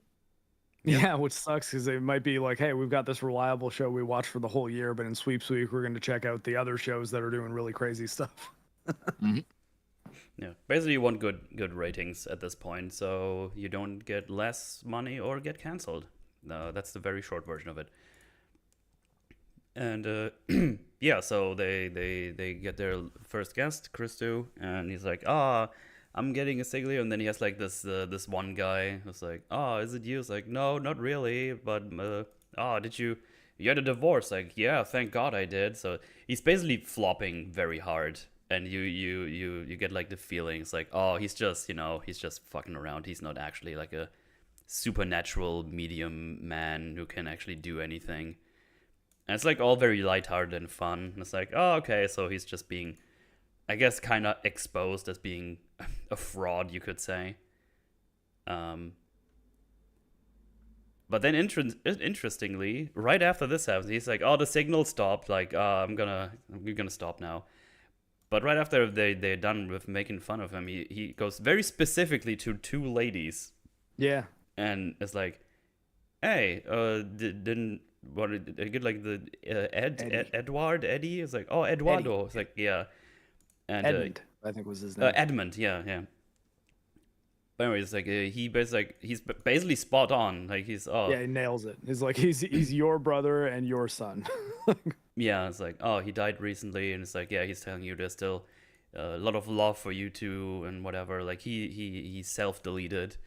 And they're all very sad. It was like 5 years ago, and you might think that it's just him doing a cold read and getting lucky, but the last thing is so specific that it like you kind of are like, maybe this guy actually does have something going on. Yeah. I think actually I think the way they did Christu, as far as how they introduced him, having him fail first, having him be very successful, but in a context which didn't matter quite as much, and then what happens next was a good way to like lead us into what happens with him. Yeah, because in the context of this universe, because you do get quite quick, it's like, there's like supernatural things happening in this universe to whatever degree. Makes you want, it's like, he probably... Well, also, like, we as the audience could have just been thinking after that first reading that, okay, so his role there is he's going to be playing along with anything weird that's happening because he's going to pretend to have powers, but then he's going to look silly by the end. But then the second one, they give you one where he's not only reading accurately, but doing something really nice for 2 people. Like, he's doing a good thing. And, like, you're like, okay, like, maybe this guy's not a bad guy then. I think he might be one of the ones we're rooting for. And then... I'll let you take over. Yeah, when you think about like his role, like not the role in this movie, but the what he does in this universe, like he's like a very popular entertainer, medium person, it makes you wonder. It's like, oh, he definitely can feel some kind of signal from the afterlife or whatever. But he's probably also just very good at entertaining. Like, he probably can do both. He can do the proper thing and also the tricky thing where it's like, oh, I can do this name, and then do like very general questions where you get like to a certain person. Because if you have like a huge audience of like 200-300 people and you start saying random names, someone's going like, oh yeah, I know someone who has this name. That's the method. Cold reading is what it's called. Yeah. So I think he can like do both. So if he goes to like a show and he actually doesn't have anything, he can just kind of go through it with that kind of scenario. But when he has like something specific that he can actually tack onto, he probably just uses that for that time. Yeah, because he's got to fill time. Yeah, it's very cool. I really enjoyed how they made him look. But yeah, and that's the yeah. And they're about to be ready to go to break, and all of a sudden he starts screaming. He's like, Yeah. fuck, it hurts. And we're like, oh shit, what's going on? Like, he's like veins and everything. His eyes roll back into his head. And it's like, your name, Minnie. It's like, someone could. And he begs, basically. He's like, can someone accept the call? Please like, accept. Yeah, like I like this thing has a message that it needs to say, and I can't just say it to anyone. I have like the spirit has to know that the person it's talking to is listening. Yeah, like he's like writhing in pain. He's like, yeah, here's this. I just stopped at that still. Like, his eyes go back into his head. He's like, fuck. He's like, he's in pain. Like, you can tell. And at that point, you go like, oh, fuck, what's happening? Like, is he putting on a crazy show or something? Yeah, and that's sort of the thing with this movie, is it all kind of comes down to like, is this just them playing around, and they have the next character they introduce is sort of the foil for that. Yeah. I do like the you have to accept the call. Yeah. It reminds me of like back in the day. It's like, do you accept the charges on this call? No. Yeah, so he seems to have an actual, like, the first two are very clearly him just kind of faking it because he's an entertainer, but then he seems to have an actual psychic connection at this point. Yeah. Which is I think it's like the first real hint that something kind of off is happening in the movie. Like, everything up until this point, everything else can be explained away, but this is like, there is something supernatural going on. Yeah, it's really cool. I really like it. And wait, does he puke here? No, he pukes later. He just a little later, yeah. He goes like crazy. He comes back for the next segment. Yeah, and all of a sudden, all the lights above him like basically explode. Like, the light bulbs explode, and he's like, "Oh, it's gone! Like, it's gone." And he's like sweating, and he's not doing well. And you can see like the sidekick of Jack, or the co-host or whatever. He's like kind of looking very worried. At this point, Jack is still like, oh, I'm just gonna move on. Like, probably just some power surge or someone in production did the crazy thing to make the lights explode, basically. And they go to a break. You know, I just noticed something in your replaying on the stream. It kept zooming into that one guy in the crowd who's like wearing a skeleton. He's such a. I wrote down in my notes like, why are they focusing on him so much? But nothing of him. He's like, nothing ever happens. He's just there. No, it does. He is in. Guys, He's in the. He's Does in it? the End of the movie. He's in the. Let me finish my sentence before you yell at me. Because I was about to say, like, nothing specific demonic happens with him, but he's apparently part of that cult at the end, because you can see him in the group going on. Yeah, he's there in the ceremony when the deal is made, which I guess we'll get to. But eventually, but no, that dude very clearly is there to watch him, which is why you'll notice he doesn't respond. Like, Delroy actually does interact with them directly, and he doesn't say a word. So like that that dude, I think they were always making it pretty clear that it's like there's something up with that skeleton. Yeah. So here's my first real major criticism of this movie at this point, because once they cut to break, the movie cuts to black and white, and I think it cuts to widescreen as well because it's full screen. Yes, that's how it would be in 1977. supposed to be 16 millimeter behind the scenes footage. Yeah, but it cuts like even as behind the scenes footage, it's black and white, and they're like perfectly mic'd up, and the Yeah, so camera's this like is following them around. That's a good I point. was like gonna, Okay, I- yeah, I fair was gonna point. bring this up at the when I was gonna at the beginning. I was trying to like mention it's sort of a found footage movie. I was gonna say, Yeah. but for the behind the scenes footage, you really have to suspend your disbelief a lot for the like. You're Yeah. not gonna be thinking this is a real thing. Like it's very clearly a movie that's just using kind of a style to sort of keep you immersed a little bit. But yeah, they're very clearly mic'd.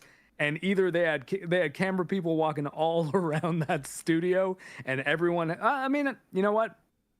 I'll give them the possibility that everyone could have a lav mic on, so that actually you could get the sound. But the footage is very clearly. Yeah, it's like, very clear. They're getting all the plot critical details. Yeah, and you know what? Every time it cut to the like during the commercial break moments, it took me out of it. I got to be honest, because everything was perfectly in universe up till that point, and now we have like these perfect cameramen who are following Yeah. them around like behind the scenes. They're getting all the like shot for shot over the shoulder like talking bits. It's like this is too perfect. What they should have and I done, know, in my and opinion. it's kind of Well- what I say. I think it's like that the semi found footage nature of it is because they sort of break it at the end too, right? And so like They do, yeah. it's not but I think though that the counter argument to that would be that it succeeds less as a found footage movie, but it might actually be more engaging for people who just hate found footage movies too, because it's like, well, there's found footage segments, but there's also a lot of just movie here too, right? So like, Yeah, I think I would have been more immersed if during the during these sequences, like the in between, like during the commercial sequences, they still just kept it on the main cameras from the show. and They you can just had hear like everything. the cameraman like sits down, so he like turns the camera to the side, and like it just so happens to be like maybe it's a little bit sideways or something, but like Zoomed in focuses off background into the footage disc. or something. Yeah, something like that, where like you see the two of them talking, and you still get their audio because they're still mic'd up, but you see them talking, and they're off in the footage in behind the scenes from one of the various cameras on the set. I think that would have worked a lot better, in my opinion. Yeah, no, that's a Yeah, good point because I mean, there's I guess, later like- on there's another thing that I noticed where they have like this attention to detail because when when Lily starts being like possessed and starts cursing, they bleep the second fucking when she says fucking, where it's like, oh, they actually did it like a real thing. It was the first time they didn't expect her to curse. Yeah, And then so the second time they weren't ready are for ready it. for it to bleep to use the bleep button. So if the backstage thing would have been a bit more, I don't know, a bit more ghetto, I guess, would be cool. Yeah, for sure. So what seems to happen here is like whenever you see the main character, the main guy, it's Jack Delaney, right? Jack Delroy. Delroy. Yeah. Jack Delroy. Okay. Where am I getting Delaney from? What the fuck is that? I don't know. I Jack Delaney? That sounds familiar. Very Irish name. Oh no, he was like a boxer. He's like one of the world's most famous boxers. That's why. Okay. See, Did we just do a racism? I said Irish, and he immediately said boxer. Well, he was an Irish boxer actually. Yeah. So anyway, whenever you see Jack on screen, for the most part, he's very much in his like host persona. Mhm. And then when it goes to the commercial bits, he's like a different guy. Yeah. And he's talking about like wanting to keep the show going and talking about ratings and how things are like going. Like his producer comes over sometimes and is like, "Listen, man, the ratings are great. Keep doing what you're doing." And sometimes like his sidekick comes over because he's like the religious guy and he's like, "Listen, you need to stop this because Yeah. we're messing with dark sided stuff here, guys." Yeah, you don't know what you're dealing with. Yeah. And then like we'll talk about the skeptic later. The skeptic comes over and he's like, "Listen, this is ridiculous. You're putting on a clown show here." And like he's having all these conversations with characters that represent. They all represent different interests, but they're also all conflicting interests that he himself has. Yeah. And he's basically working out what he thinks the right thing to do is with these avatars of parts of himself almost during these behind the scenes shots. Yeah, I think that's a very fair interpretation. Like the show like co-host is very clearly his conscience. Also, one thing that happens in this movie, which you can on your first watch through, is probably you go like, oh, it's like found footage, so the interference is just kind of whatever. Like they just put this in for flair. But it's not. That's like when demon shit happens, basically. Because the first interference happens right here, and I put it on screen here right now. It happens here. Boom. And right when this happens, you see Krista go like, start retching, and he goes crazy. He goes like, signal. So I didn't pay attention to it because I thought it was just flare. But after the second or third one, was like, is this something? And then it becomes pretty clear later on that the interference is crazy demon stuff happening. On a second viewing, it's really interesting when you consider the name that the girl gives the demon, and then you watch an effect like that, and you're like, oh, I see what happened. Yeah. It wriggled in. It wriggled in, yeah. Kind of wriggles its way into my brain. And there's lots of neat things that are going on in this movie that you'd catch on your second watch through. There's probably more to find. There's like small things. I have like a screenshot of like one or two things that you can see just very briefly that are really cool, like in a mirror or something. I think they do a very good job of making it clear from early on that these spirits are affected by the technology around them too. Like the lights and the video signals, or I guess video, because they would be transmitting it via like almost like a video signal, right? Terrestrial TV, and things like that are affected by it and can also amplify their abilities. Like, so, because even like Christu says when he messes up that first reading, I'm sorry, it's like it's tough to get a clear reading. Like the lights and everything here, they make it hard. And then June says it later too, like about we shouldn't do this here because all these lights and stuff is a really uncontrolled environment and something bad might happen. And then, well, especially the end of the movie. There's also the main producer guy who's in charge of the cameras. I think at one point he says like, I don't know what you're seeing down there. We can't see it here. Just switch cameras and I'll make sure everyone gets his cue. And it's like there's like small hints that even they all see like something is going on, but you can't do. Well, I mean, the first time with the lights flickering when Christu got like when he screamed, he goes to the producer in the backstage scenes and he says, "Hey man, I like what you did with the lights there." He's like, "I'll take credit for whatever you want to take and give me credit." Yeah, wasn't your idea with the lights? Like, it's like, oh, if you liked it, I'll take full credit. Sure. What a professional. Also, I like Gaz's expression here, by the way, right after the lights explode. They do a lot of things with just just showing faces, and just go like, what the fuck was that? Gus is already not on board. He's like, okay. Yeah, see, this image is like a 4chan reaction image. You could like post like, oh, okay. Yeah, it's good. They do a lot of things that you just like. They do a lot of things that just seem sensical to do in movies that just modern movies don't seem to do anymore. They just have to go like, huh, that was weird, huh? Yeah, oh man, that happened. Gotta break the fourth wall, gotta diffuse all the tension. Don't have any confidence. Even though, to be honest, one of the things this movie does really well is like slowly build and keep the tension all the way through. Yeah, that's pretty good. That's until the final blow up, which we all know is coming, but like the premise of it being a Halloween episode of a TV show lets them get away with being like, oh yeah, that might have been our trickery. It's all part of the show, you know. Like it gives them some leeway there. It also gives them just a good reason to invite all these I don't know, horror and magician people, so they can have like this. What's the word I'm looking for? Not like double standard, like the different viewpoints. Was like, this weird thing happened. And I was like, there was a believer and two believers and a skeptic arguing. Was supposed to be the show. Absolutely. But yeah, we go to our first backstage thingy, and the main producer guy is basically like, "Hey, Christo, how are you feeling about staying here a little longer?" And he's about to say, "I probably should," and it just hits him on the shoulder, like, that's the spirit, and just gives him a little napkin. It's like, you got some blood on your nose, and then they just go backstage. I do like I do like how they make these backstage things feel though. It's like we got 2 minutes to do all these things. They kind of just all scuttle around and do like the things. It's like, we need to do all the stuff. It kind of like, I mean, it lets us see two very different sides of him, because we're not only seeing his talk show guy, right? Like we see him interacting with the people around him and how he feels about how how his show's ratings are going and how this episode's going. When people bring up concerns and start saying that they want to leave, he's very much like, no, we just got to get through this episode and everything will be fine. It's okay. It's gonna have the Well, best he does ratings. say that, but you can tell he's conflicted, right? Like the producer here, Yeah. the producer's not conflicted. The producer, it's like I said, I think these represent, like, he's arguing with Aspects of his himself as he personality, talks yeah. to these people, right?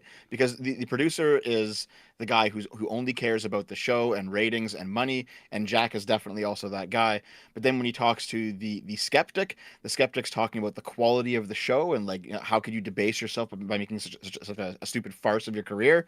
And he's also worried about his career. And then also his sidekick is the guy who's saying, listen, something evil is happening here, and he's the conscience, right? So as he's discussing with these characters, he's also having the discussion with himself, because he has all of these concerns within him. Yeah.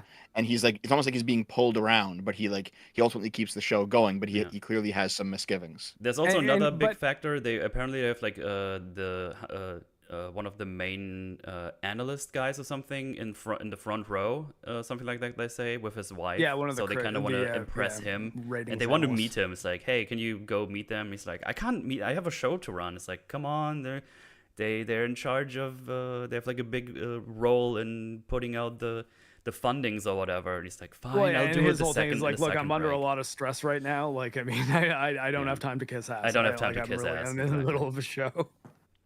So yeah, he has like a lot of things on his plate as the host of this show. So it's yeah. Well, a lot and of ultimately, things he believes through at least most of it that there will be a way that he can reconcile all of those interests. yes. But I mean, ultimately, they're kind of mutually exclusive in a lot of ways.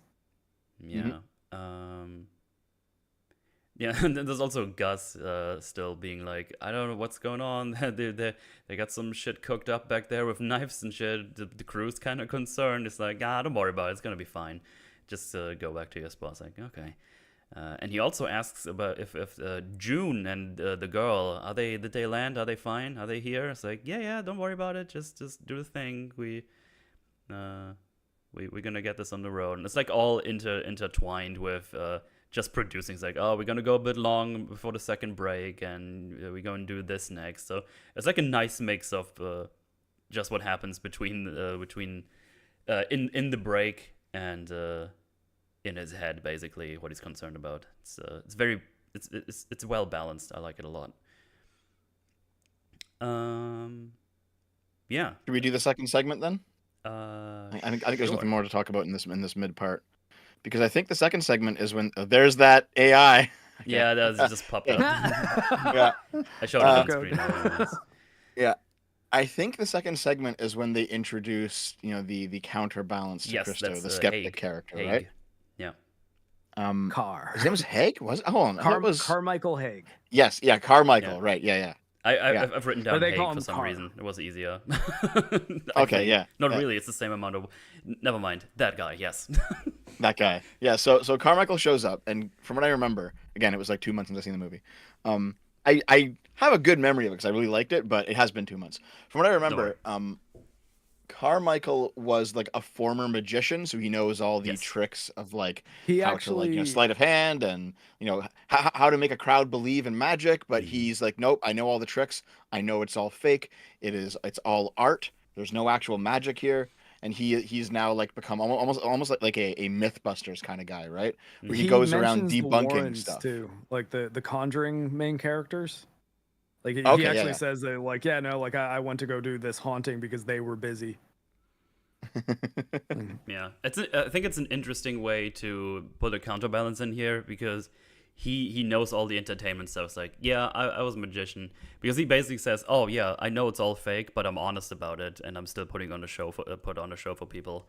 And yeah, he now made it his life to try to prove the paranormal stuff scientifically, if possible.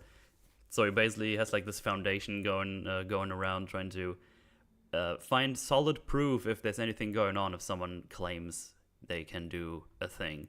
And obviously Christo is right there, right? It's like, oh, I'm not like a faker like that guy over there. It's kind of fun because the because Jack told Chris earlier, I was like, hey, he just has a lot of bark, right? Just chill out. Don't give in to him, and he's just gonna get all bored. wax, no wick is how All he described wax, it. no I was wick, like, I've never heard that expression before, but it's kind of good. It is kind of good, yeah. So this debate is one that you see pop up in tons of stories, and it's always a really fun one to see play out when it's done well. Is the debate of the believer versus the skeptic, and how they both analyze evidence.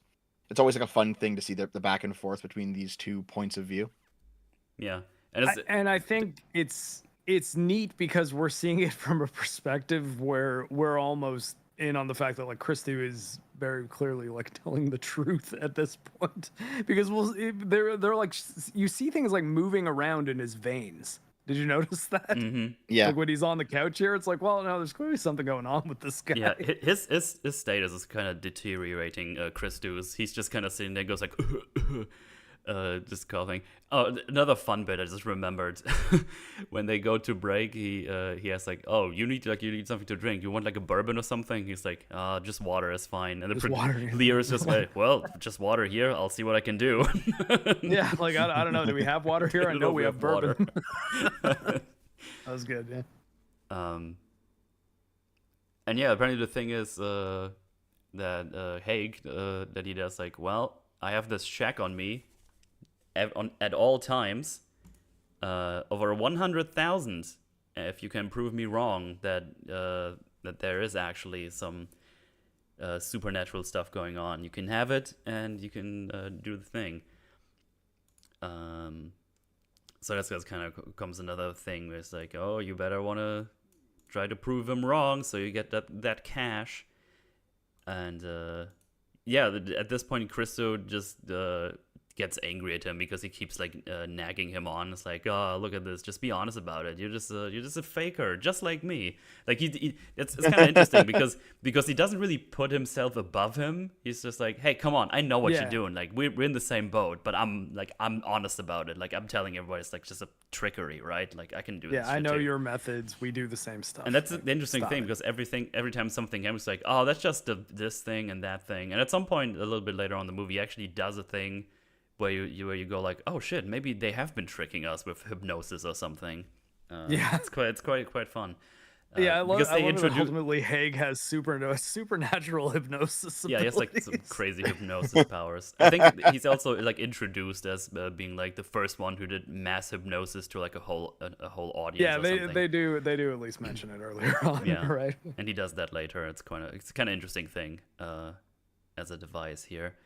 But yeah, Christou gets like fucked off. He's like, whatever, I'm gonna leave now, and he just tries to like, he's already angry because he's like not doing well, and he starts like coughing crazy. He's like, he's like in pain, and he just kind of lies on the floor and just starts retching, and you're like, shit, what's going on? Then all of a sudden he just he pukes like some black bile, right? Yeah, the human body cannot contain that much bile. That was a lot of it. That was a lot, amount. And he kind of pukes on Haig's jacket as well. And while he's just going around being angry, he's like, you know what? Hey, if you want to prove me right, here, I'll up it to 500,000, right? Here, go do it. But he just kind of pukes bile everywhere, and they just, we're gonna go to break now.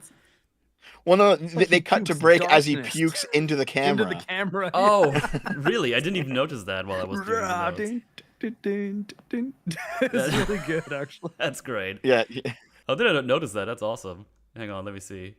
Yeah, like I mean, this movie has like it's got some like John Carpenter weird like gore shit. Oh yeah, he pukes right. So here's the thing: I haven't seen a character like puke gore into a camera since Robo War. All right, that 1988 piece of shit movie. Yeah, but yeah, he's like, it's not something you usually see. But yeah, he pukes into the camera. They immediately cut to commercial. He's like fucked. They gotta like the medics have to haul him off, and then Carmichael has to get like a new suit, and they have like 2 minutes to change. And this being the second part. The second break, yeah. Yeah, sorry. The second break. The producer, I think the producer comes up again and says, "Hey, are you gonna go see the the guy, like the bigwig in the crowd, and he's like, "Are you fucking kidding me? Like, with the shit that's going down now, there is no way that I have the time to go fucking see him now. Like, look what just happened to this. Like, look what just happened." And I think he just like, I'll justify to him that's like a break that wasn't planned, so we do a next one, I guess. Something like that. Well, I mean, realistically, I think the ratings guy should be like, yeah, I mean, I get it. He's probably got his hands full. Yeah. So hey, goes towards him. It's like, hey, don't worry, it's just bullshit. Like, it's just a technique. It's called what did they call Controlled it? regurgitation. Regurgitation. Yeah. It's just controlled regurgitation. It's like, Yeah, well, so he the whole apparently thing. swallowed a bunch of black water and threw it up later. Like that was just part of the plan. Basically, yeah. And he's like, hey, you know what? You probably did it with him. Like, I don't even blame you if you planned this, because it's fucking amazing for ratings to do the whole thingy. So yeah, I get it. Good shit. And this is also where he tells him to introduce him to the club. It's like that he's been a part of. Yeah, the Grove. Yeah, the Grove. Yeah. Yeah. I keep forgetting the names. Sorry. So they don't reveal it. They don't reveal it on camera, like during the show, but they do. At this point, they do basically say that we have to bring Christopher to the hospital because like he's fucked. Yeah. He's well. They say before the break, oh, he's getting checked out by medical staff in the back. Yeah, the and then that's it. But like we know he goes to the hospital. Looks like he's Well, he goes on his way to the hospital. Yeah, he tries to go to the hospital. We also see June for the first time. He tries to go to her before the break ends, but it's already too late. And I think Leo also tells him that the ratings are going all right already, and he's like, "Oh, that's good. That's good news." That's like another thing. Like while this all is happening, the ratings just get better and better because it just gets more insane by the minute. Yeah. And this is the thing, like you can tell that he's pretty clearly torn because he has an inkling something's going wrong here, but he keeps hearing, "Listen, the ratings are up, dude. Like you can't fucking stop." Yeah. And this is why I compared them to YouTubers, because you get these fucking like IRL streamers who go around starting fights and like getting the shit kicked out of them, getting arrested. These but guys, oh my god, their views are so high. Yeah, these fucking guys. Well, I mean, if you're used to getting 200 views on a live stream and then all of a sudden you're getting 30,000, I think like they're the kind of personality types that'll be like, well, I guess I should keep doing what I'm doing. Yeah, it's funny you mention them because I've been watching a lot of like the commentary YouTube stuff, like Turkey Tom and stuff, where they go over these people. Turkey Tom's so good. Yeah. Man, and you have these fuckers who get like these they go around, piss off people, but also have like security with them, like huge mountains of people, you know, and then they go like, look at you pussy, and it's like, you motherfucker. Like, what? I guarantee you, one day one of these guys just gets shot up straight if they go too far. Oh yeah, like it's bound to happen. He was covering that Johnny Somali guy in Japan. That was wild. Yeah, he got arrested for that shit. He did, yeah. I think he eventually got deported. I don't think he's there anymore. Yeah. No, he later went to Israel and got arrested in Israel. That's I didn't hilarious. even know that. Yeah. Oh, maybe he's after he got kicked out of Japan, he's like, you know what? Maybe I should go to Israel. That's big in the news right now. Goes to Israel, gets arrested. Like, oh, you're a fucking moron. Trying to set a new record. Maybe get arrested everywhere. Well, I Get mean, arrested but like, in every country. I guess you gotta see from his perspective. That's what's paying his bills right now, is going to other countries, starting shit, ending up in jail, and then getting deported. Jesus. I mean, it's a weird thing to have as your thing, but like that's why you gotta watch what you do on YouTube. You know, like you make things that you can stand behind years later. Don't be like, well, I'm gonna walk into someone's house and just see if they locked their door, and if they didn't, I'm just gonna like say what's up and look around and then leave. Like, no, don't do that. Yeah, I don't know. It's just. Oh yeah, that's okay. I looked at what happened. So there was like some sort of protest or something going on related to the Israel-Palestine thing, right? And Johnny Somali was there, and there was like to be honest, a pretty hot female police officer who was like involved. And Johnny Somali goes up, starts hitting on her. You know, she ignores him. He starts like getting a bit more vulgar about it. And then like this 6'6" Giga Chad police officer comes over Oh, and I just did like see fucking that. Oh, I remember this. just Yeah, like yeah, palms his face into the fucking ground. So, okay, the thing that you really need to understand about where you are in the world there is every single person in Israel requires, I believe, 3 years or 2 years, sorry, of military service, which Damn. means the Yep. people who then become cops already know that they're cut out for that kind of stuff. Yeah. You do not want Yeah. to get arrested in Israel. Jesus. Yeah, so like he basically like the police just fucking took him down like with a fair amount of violence and then arrested him. Mhm. And I think he got deported. But like they didn't give a fuck. They're just like, nope, you're going down, buddy. Goddamn. Also, keep talking for a sec. I'll be right back. Yeah. Long story Oh, short, though, okay. don't go to countries and do crazy stuff. Next week, though, Metal and I are doing a pre-record, and we're going to be talking about our Steam Next Fest demos. So, Dev, why don't you tell some of the audience about the games you were playing? Because I don't believe you'll be on that episode, but hey, maybe we can get a little preview by having a guest star for next week. Just that's you know, if it's happening pre-recorded, now. just cut this part in. Oh yeah, you're right. Here we go. Dev, you can what just are cut it your in. favorite demos you've been playing? What are my favorite? I've been here the whole time and I haven't said a single thing, guys. That's how it is. Make sure to actually cut this in so I'm like a retard. I can do it. Okay. I played World's Worst Handyman, and that's like a little indie game where basically it's like it's got like a corporate art style. It feels, kind of progressive. You know what I mean, right? Like it's kind of goofy Yeah. and it has like the representation and all that, but it actually is a fun game because it's basically a lighthearted stealth game where you have to like someone hires you to fix their toilet in every single level. And the house is like a maze. And there's like wandering maids who will like chase you around and kick you out if they find you. So you gotta like stealth around, find keys, open doors, fix toilet. Like there's Why are you it's a secretly fun little fixing game. the toilets? Because you are a handyman, I guess. No, but I mean, why is it a secret? Why do the maids want to stop you? Because they're grumpy, I guess. Oh, okay. Checks out. Then we played Anton Blast, and Anton Blast is basically it is a Wario alike, which is Little what bit. Pizza Tower was. It's a game where you run Mini games. Yeah. and you run really fast and you smash through things. You pretty much have infinite health in these types of games, but the idea is like it's the fast movement that people really like in these games.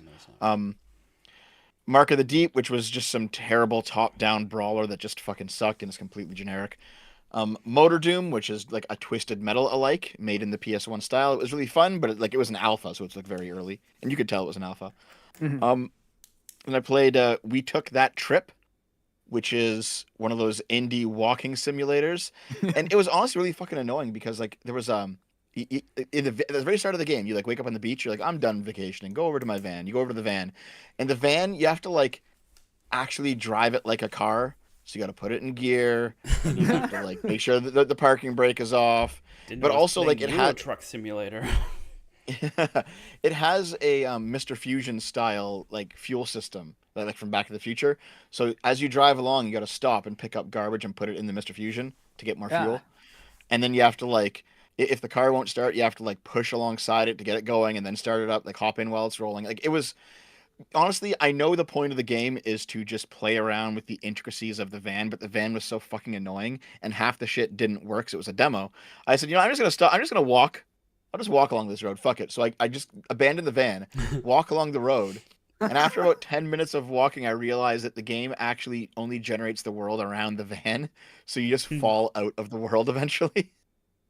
Oh man. I was like, oh, okay. So wait, it wasn't a walking simulator. It was a driving game. You just played it like a walking simulator. Yes, but it was a terrible driving game. And then the final game that I played was Forgotten but Unbroken, which was like a war shooter. However, it turns out that it was actually a crypto miner, because as soon as I turned it on, the CPU and GPU usage on my machine like spiked up to 100% instantly. And it drew so much power that my battery, like my streaming battery bank started going off, and like started audibly beeping about how much power was being drawn. Damn. I was like, oh, okay. So that was my demo experience. Yeah. Wait, did you say we pre-record the next Forge? I didn't mean to I just wanted to stream it on Wednesday, by the way. Oh, okay. I thought we were doing a pre-recording. No, and we can airing just it on stream Sunday. it. No, we can just stream it. I Oh actually just answered that in the no! chat. What? Now crap. my thing won't be cut in. Okay, well, I mean, so there you go. It was bonus content for this episode, everybody. We're pivoting. Wait, what? Wait, what? Are you making So plans basically, without me? What is happening? No. I asked, So the plan was, if you guys were going to pre-record your demos from Summer Games Fest, Yeah. he was going to cut in this segment and put it in your next episode. Yeah, while you were Dev was gone. just explaining his demos really quick. I was just gonna like throw it in the middle. But yeah, I guess sorry, we'd never done that before though. Usually, if we're gonna miss a Sunday, we just pre-record during the week and then air it at the same time. But I'm cool with doing the stream on Sunday too. Yeah, we can just do. Or I mean on Wednesday. Yeah, we can just do a stream. But yeah, so those were Dev's games. Yeah, Metal Devs unless now did you full have any others co-host that and you really only wanted cover to bring up to politics tell now. people? Oh, okay. Damn. Yeah. Anyway, I don't know. I think this has been a pretty well-rounded episode. Time to do some research on all kinds of politics. That's the downfall of Metalcommander right there. Cancelled instantly. Hey, we weren't talking about politics. We were talking about video games. No, someone was doing a meme. Ah, okay. Dev's now full coast and you only cover politics now. That's what's... Oh, okay. I mean, I can't talk about I thought we were just talking about politics. I was like, we did, I guess, a little bit earlier, but now we're just video game stuff. I have some pre baggage to carry. I'm German. I can't just talk about politics just like that. People are gonna get suspicious immediately. It's like, what do you mean by that? It's like, I don't know. I just like that cookie. Oh, why that cookie? Is it because it only had white chocolate on it? That's why. Oh God. Okay, so Anyway. we were at the end of the second interstitial, I believe. Yes, Right. because There you go. now Well, that's that word again. now they go like, we're gonna talk with Dr. June Ross Mitchell, because she wrote the book Conversations with the Devil. But before they do that, they show us a another tape. little documentary. Yeah, a tape about the cult within of a tape. Abraxas. I don't know if they call it that, but this was like they worship the devil, the demon man Abraxas. Yes, who is a real figure, by the way. Oh, he exists? Like in actuality, there's actually a demon named Abraxas? There is a demon called Abraxas, and it is the source of the term abracadabra, apparently, as well. No, like in real life? Yeah. Yeah, it's my buddy. He Like, I lives mean, there. I don't know if okay. it's real, but like, I know that people have written about it like thousands of years ago. I mean, yeah. In terms of like Abraxas exists insofar as he's a demon in demonology in other stories. For this movie, yes, it was like, but like no, like it was a figure that apparently is supposed to effectively be, at least from what I was able to glean from what I looked into it, which granted wasn't a whole lot, is that Abraxas is supposed to be like a higher order evil being, so like a different type of existence than even God and Satan would be. So effectively, it's the concept of evil in a way that. Right. So basically, I guess the deal is that they were trying to commune with Satan by talking to the force that guides Satan. Is sort of what was happening in this movie, but yeah, apparently that's like sort of what the concept of Abraxas is like. And they never specifically say that the thing that like Mr. Wriggles is Lucifer, but I think like the implication is that it's sort of supposed to be. But because it's called Late Night with the Devil, right? Yeah. So I have heard of Abraxas because it's been used in other things, like other stories that I've watched or read. And the case with most Christian demons that actually have names and identities is that usually they are just gods from other societies that the Catholics just said, oh, they're a demon. Nice. Well, I mean, like, are you talking about like the Carthaginians and like Baal or Baal? Something like that, yeah. Yeah, so that like let's say I went down a bunch of rabbit holes about like human sacrifice stuff, but yeah, I think it's probably a good thing that the Canaanite religion was not something that carried on until today, based on what they were doing. If you look at it, sure. Like, but what I mean is like breeding babies in order to sacrifice them. No, I understand that. It seems like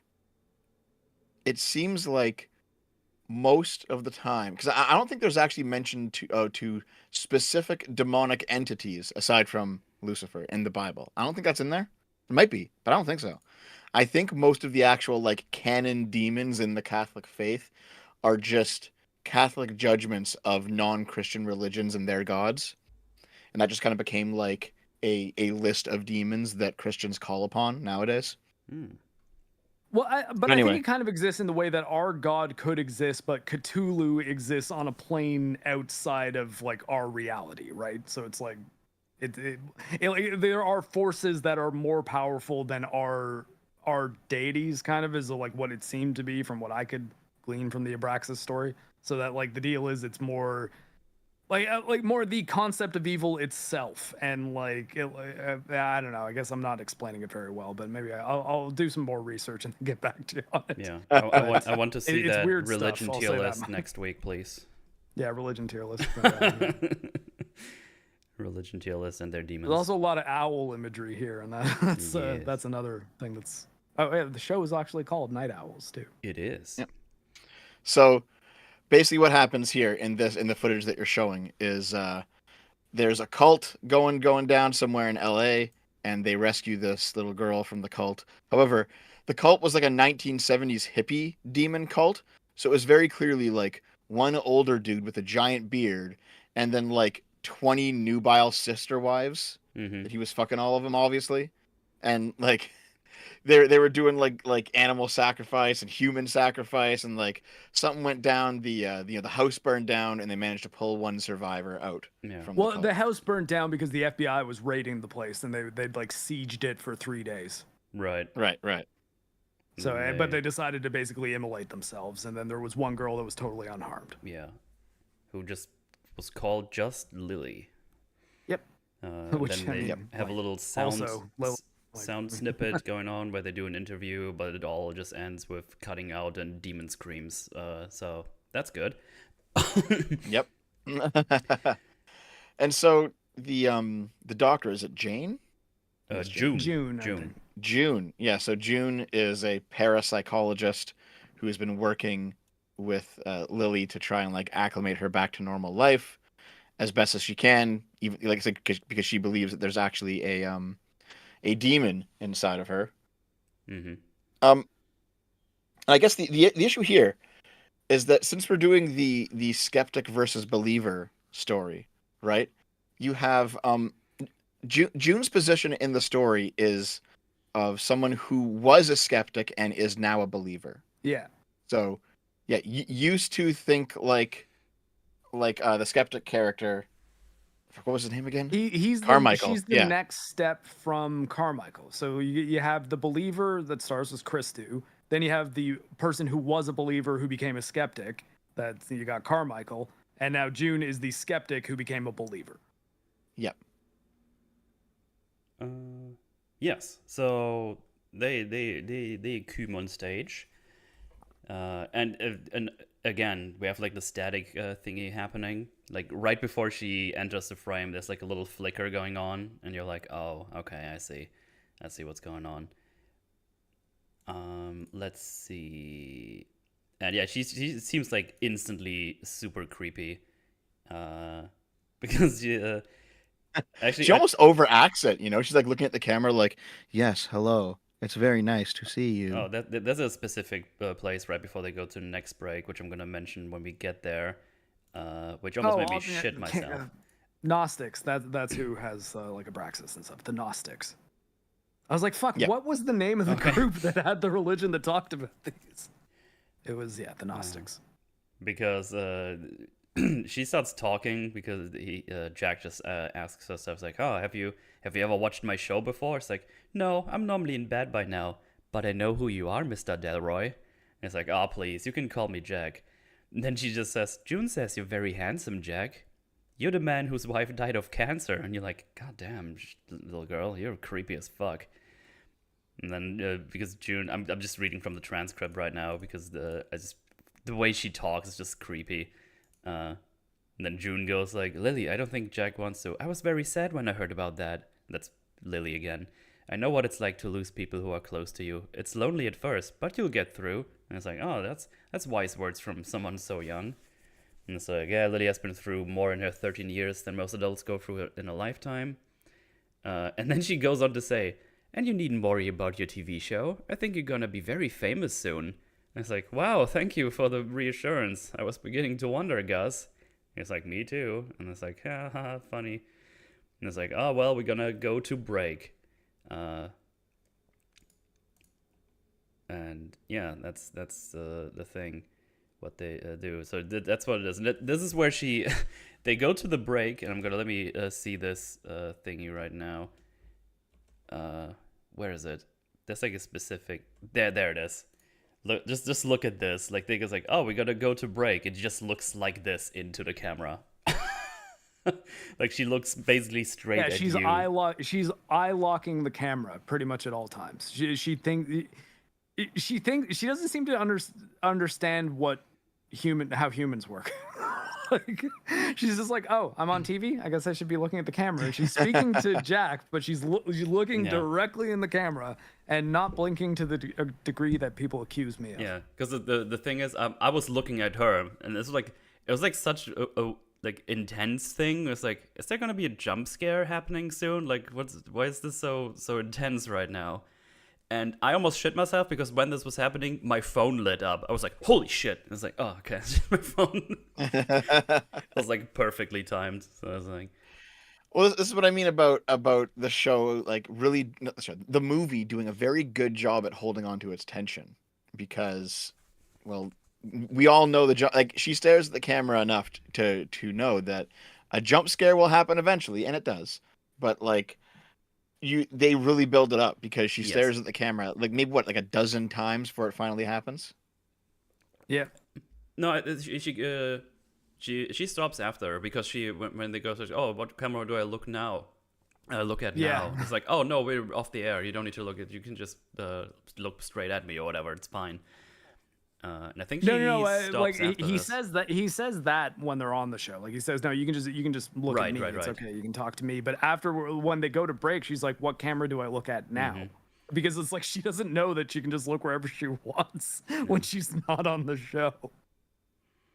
So she's like, you're also, getting up, I so noticed which that, camera like, do I look at? I think during the break she even looks at the camera during the break. She does, which is not supposed to be a camera. It's just like, oh, okay. Yeah, there's a few things happening in the behind the scenes footage, like I guess it actually happened earlier when he's talking to the producer and they walk by the mirror. Yeah, I keep seeing people talk about that, but I didn't see it. Yeah. Yeah, well, I mean, I guess here I have it handy. Oh, you guys can keep talking. I'll grab the picture. Because he's like, oh, we're just going to break now. We're going to make ourselves look pretty again. He just starts to walk off, and I think she changes her voice there and just goes like, aren't I already pretty? And I think it's the voice of the wife, the dead wife. It's his wife's voice, yeah. Yeah, and he stops. He's like, oh. Like, at this point, I was on. No, I shared the picture I took. Granted, this is my phone. Like, you see it a lot more clearly, but you'll be able to tell. Yeah. Oh yeah, because that's like the bald. Yeah. Yeah, I have one. No, he just walks by that mirror, and that's the thing about like watching movies like this twice. I saw that, and I was like, "Oh shit!" I was like, "Man." There's a smaller one later on as well that I send you. Yeah, and I think that's kind of what got me thinking I should watch it again. Actually, there might be things I've missed. Since Bly Manor, when I watch movies like this, I just keep looking in the background sometimes. It's like, maybe something's happening that could be cool. Are they doing stuff back there? Oh. Where's I lost my OBS. Oh, there it is.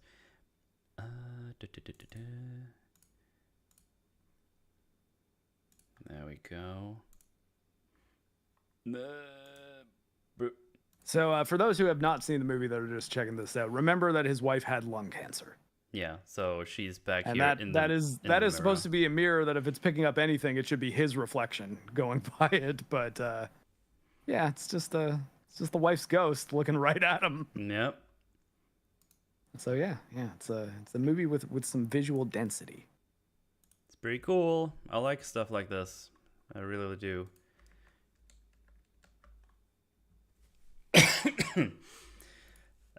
Yeah, so they go to Breakaroonies now.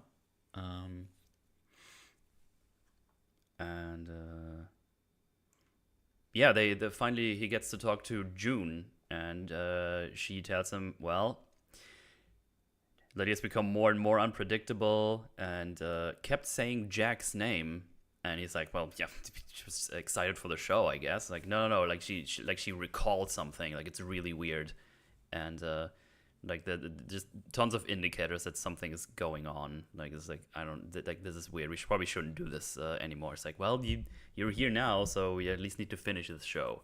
Is basically the idea.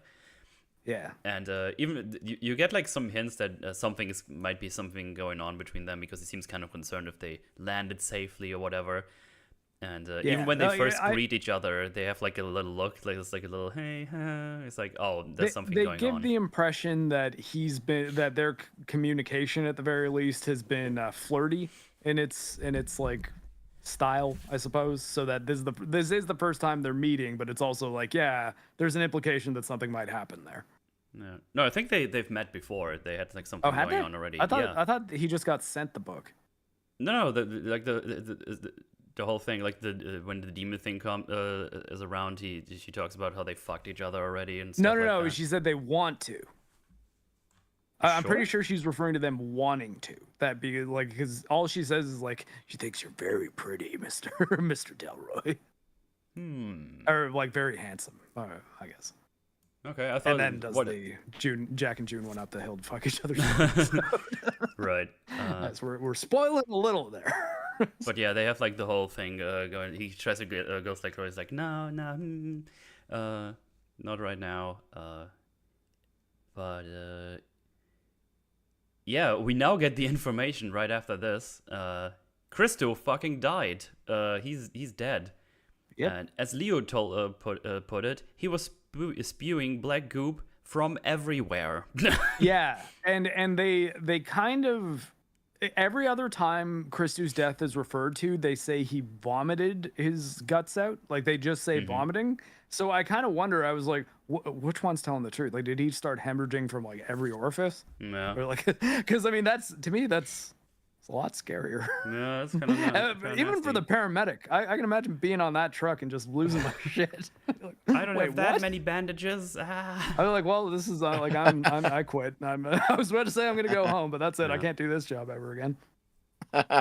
Oh man, there's like a hilarious YouTube channel run by a paramedic who details like the most nightmarish stories, not like in terms of being sad or anything, but just like the messiest stories from like the back of his ambulance. Well, yeah, like, oh yeah, isn't it great when you pick someone up and he's just covered in shit? It's like, oh. Yeah, I mean, I was just gonna say, I don't know if you know this about me, but I'm an Army medic, and part of our training is we have to actually like work on the road. So I've like actually worked EMS in both Toronto and Hamilton, and yeah, you rack up some stories. I'll say that much. Yeah. You get to know those guys who call you up like every week because he's always like drunk and passed out and has to go to the hospital. Oh no. Yeah. Oh You yeah. get the regulars, you know. We call those frequent flyers. Frequent flyers. Oh boy. I mean, honestly, there was one lady who she would call 911 when she was at the convenience store because she knew that her house was close to the hospital, and she would always just bail the second we got there. And I was like, can we just not take her? They're like, no, we have to take her. Yeah. Oh, God. Well, don't you charge her though? I think it's like they do, but for people like her, because like she's so low income and like it, I guess they just don't. Like, I mean, no one wants to like actually sue that lady because it's like, what's she gonna do? She's not gonna pay us. Like, doesn't have any money. But I don't know. Like, I mean, the paramedics, we just gotta respond to the calls, right? Like, I mean, yeah. Who's paying for it isn't really our problem. So yeah, they know. So yeah, he died on the way basically, yeah. Yeah, and he basically like, okay, keep it a low profile. Nobody needs to know. It's gonna freak everybody out. So just keep it low when we just finish the show. Because Gus again is like, we should fucking stop the show. Like, this is insane. It's like, nope, not happening. And yeah, they. Well, no, like he does seem conflicted. Like, he seems like he can't, like, he might want to stop the show, but he ultimately doesn't. He continues on, you know. No, Gus. He continues on past the point he should, obviously. No, I'm talking about Gus, the sidekick man. Yeah, he wants to stop the show completely. Yeah. Yeah, that's a guy, man. Jack, obviously, he's like, oh, we need to go on. But yeah, and that's the breakage, and there's also some smaller details where the guy who's in charge of all the cameras the thing I I mentioned earlier already. It's like, oh yeah, I can't see the things you're talking about. Just keep switching the cameras, and I take care of the rest. Yeah, and now they go back on the air, and I think this is this is where she talks about how she's like the socialist, parasocialist, parasocialist, parapsychologist. Parasocialist. That's good. But she does say that she listen. was a All Stanford socialism is research student. parasocialism. You understand? But like when he questions her, she's like, "What, from the University of," like, she basically, University of Hogwash? Carmichael. Yeah, Carmichael just says like you got a bullshit degree from a nonsense university, and she's like, "No, from Stanford Institute of Research." Yeah. So like it's not like it's an Ivy League school. It's not like it's a real subject that they have there, at least in this world. I don't know if that actually happened, but she's got a real PhD in it. Yeah, and they just kind of talk about that for a while, and then at some point the theremin starts, because they had like a theremin earlier in the show. It's like, oh look, we can make the spooky noise with this, and this the theremin starts making noises like really loudly. Yeah, his theremin starts going nuts. Starts breaking stuff, and this is where I have the other picture. Let me just throw that up. It's also the first time we see the CGI effects in the movie that I found were a bit hit or miss, although I didn't hate them. And I appreciated it at least because, again, the theremin going nuts kind of ties into the whole, like, the Mr. Wriggles traveling through, like, radio signals, essentially. Oh, yeah, there you go. Yeah. There's the other one. Let me open that. And you know what? That one's actually very clear when you're looking for it. Yeah. Because I think you're looking at the exploding glass on the right, and it was the first time you watch it, but that specific shot it just cuts in, and it's the only like full-blown close-up of the table. Yeah. Let me zoom in here a little bit so you can see it here. Chatteroonies. You can see his dead wife here. It's probably half a second. It pans over it really quickly, but I was like, was there something there? I think there was something there. And then I went back and I was like, yes, there's something here. So I was like, oh, that's cool. Yeah, so Chad, if you guys see on the right side of the frame, though, there's that exploding glass, and that draws your attention. So you're less likely to see Madeline. Yes. So yeah, just another nice little detail they put in here. Very cool. Also, I started, when they showed the theremin the first time in the show, I started laughing because there was a theremin in the Smiling Friends episode, the recent one. And a theremin is nothing I come across very often in general. So just having those twice in a week was just, I don't know, what was funny to me. Might just be me, but I don't know. I legit started laughing for some reason. Like, really? Another theremin? Let's see. Yeah, they do the whole thing that, well, yeah, Hank just says it's just all bollocks, and then Jack just asks Lily about the demons. Like, hey, did you give him a name? I was like, yeah, I call him Mr. Wriggles, as Mark already pointed out earlier. Yeah. And yeah, after the theremin starts, the things like, what oh, right, no, I just lost my train of thought here for a second. Haig was like, oh, you know what, it doesn't matter, because he walked up there and just took the electricity out of it. He's like, it was just reverberating and looping back and back through your sound system and destroyed everything. He basically thought the theremin was being picked up by their microphones, and it was causing feedback, and that's what caused the theremin to generate visible lightning. Yeah, but then Lily just straight up says like, no, that was Mr. Wriggles. That's not a loop back at all. It's like, okay. Yeah, Lily's pretty great. Yeah, it's like, no, that was Mr. Wriggles, obviously, dumbass. Yeah, so this is the scene where where the skeptic is going around saying, okay, well, here's how this trick was done. Here's how this trick was done. Mm-hmm. Here's how this trick was done, which is like a core component of this type of story. And then eventually he has to kind of be put in his place a bit by something that is explicitly supernatural, which I think is the next segment, isn't it? Pretty much, because Jack now goes like, hey, can we, is there a chance that we can invite Mr. Wriggles on the show? And June is like, no, that's too dangerous. Like, we need like a proper environment. And then Haig's like, oh, is this not contained enough for you here in the studio? And and you can just see, like, it doesn't happen on screen, but you can definitely see the host like looks looks off to the side and he sees the producer just like a thumbs up. Yeah. The ratings are great. Absolutely, we do that. Keep doing what you're doing. Open a portal to hell, baby. Let's do this. Yeah. And well, she basically gets forced into this. Like, yeah, you know what? If everyone, the crew and even Mr. Haig over there is cooperative, we can do it. But we need restraints on this chair, and then we can do it next. And June basically is like, "Wow, you ambushed me, you dickhead! Why would you do that?" As soon as they go off the air. And yeah, whatever. We're gonna prep now. It's at this point where it seems like he's almost at this point now he's like completely committed to the chasing after ratings position.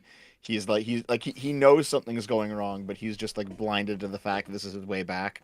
So he's like, Yes. I don't care if I ambushed you. We're doing it. We're doing it live. So yeah, she gets put on the chair and put in restraints. And the interesting thing is, Lily is like excited. She's giddy. It's like, oh yeah, we're gonna get Mr. Wriggles now. It's gonna be fantastic. It's gonna be a great time. Which is already just puts her into the more creepy category. It's like, why are you so? This is like it's a demon. Why are you so excited about this? You freaky little. It's clear it's not very bitch. scary to her directly. She's like, it's just he's my friend. It's my homie, Mr. Wriggles. And now Gus is like we gotta fucking stop. Like the crew is revolting. People are threatening to leave. This is insane. Like, you don't know what you're dabbling with. Like, people are about to jump ship. And also, I know about Chris too. It's like, fuck, who else does know? It's like, word goes around very quickly in the studio. So there's a bunch of people who know. And Jack's like, basically tells him, well, calm the fuck down. I'm just trying to get just trying to keep the fucking show on the air so we don't lose our jobs here, is basically what he says. Yeah. And he says, like, Which, if things go bad, you can in a bubble, go... reasonable concern. Yeah, it's like, if things go bad, you can just go right through that door. I'm not going to say anything. Just go right ahead. But we're doing this now.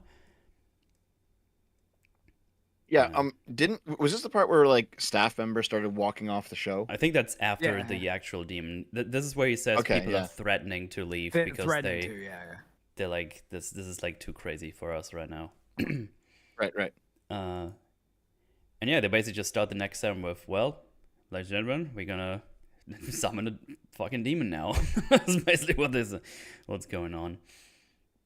And there's when I was watching it and he was like seriously speaking into the camera, he's like, we're about to summon the demon. I was like looking at this and I'm just like, man, he's trying so hard to like be serious about this, but you can just tell this reeks of desperation. Yeah, he's nervous for sure.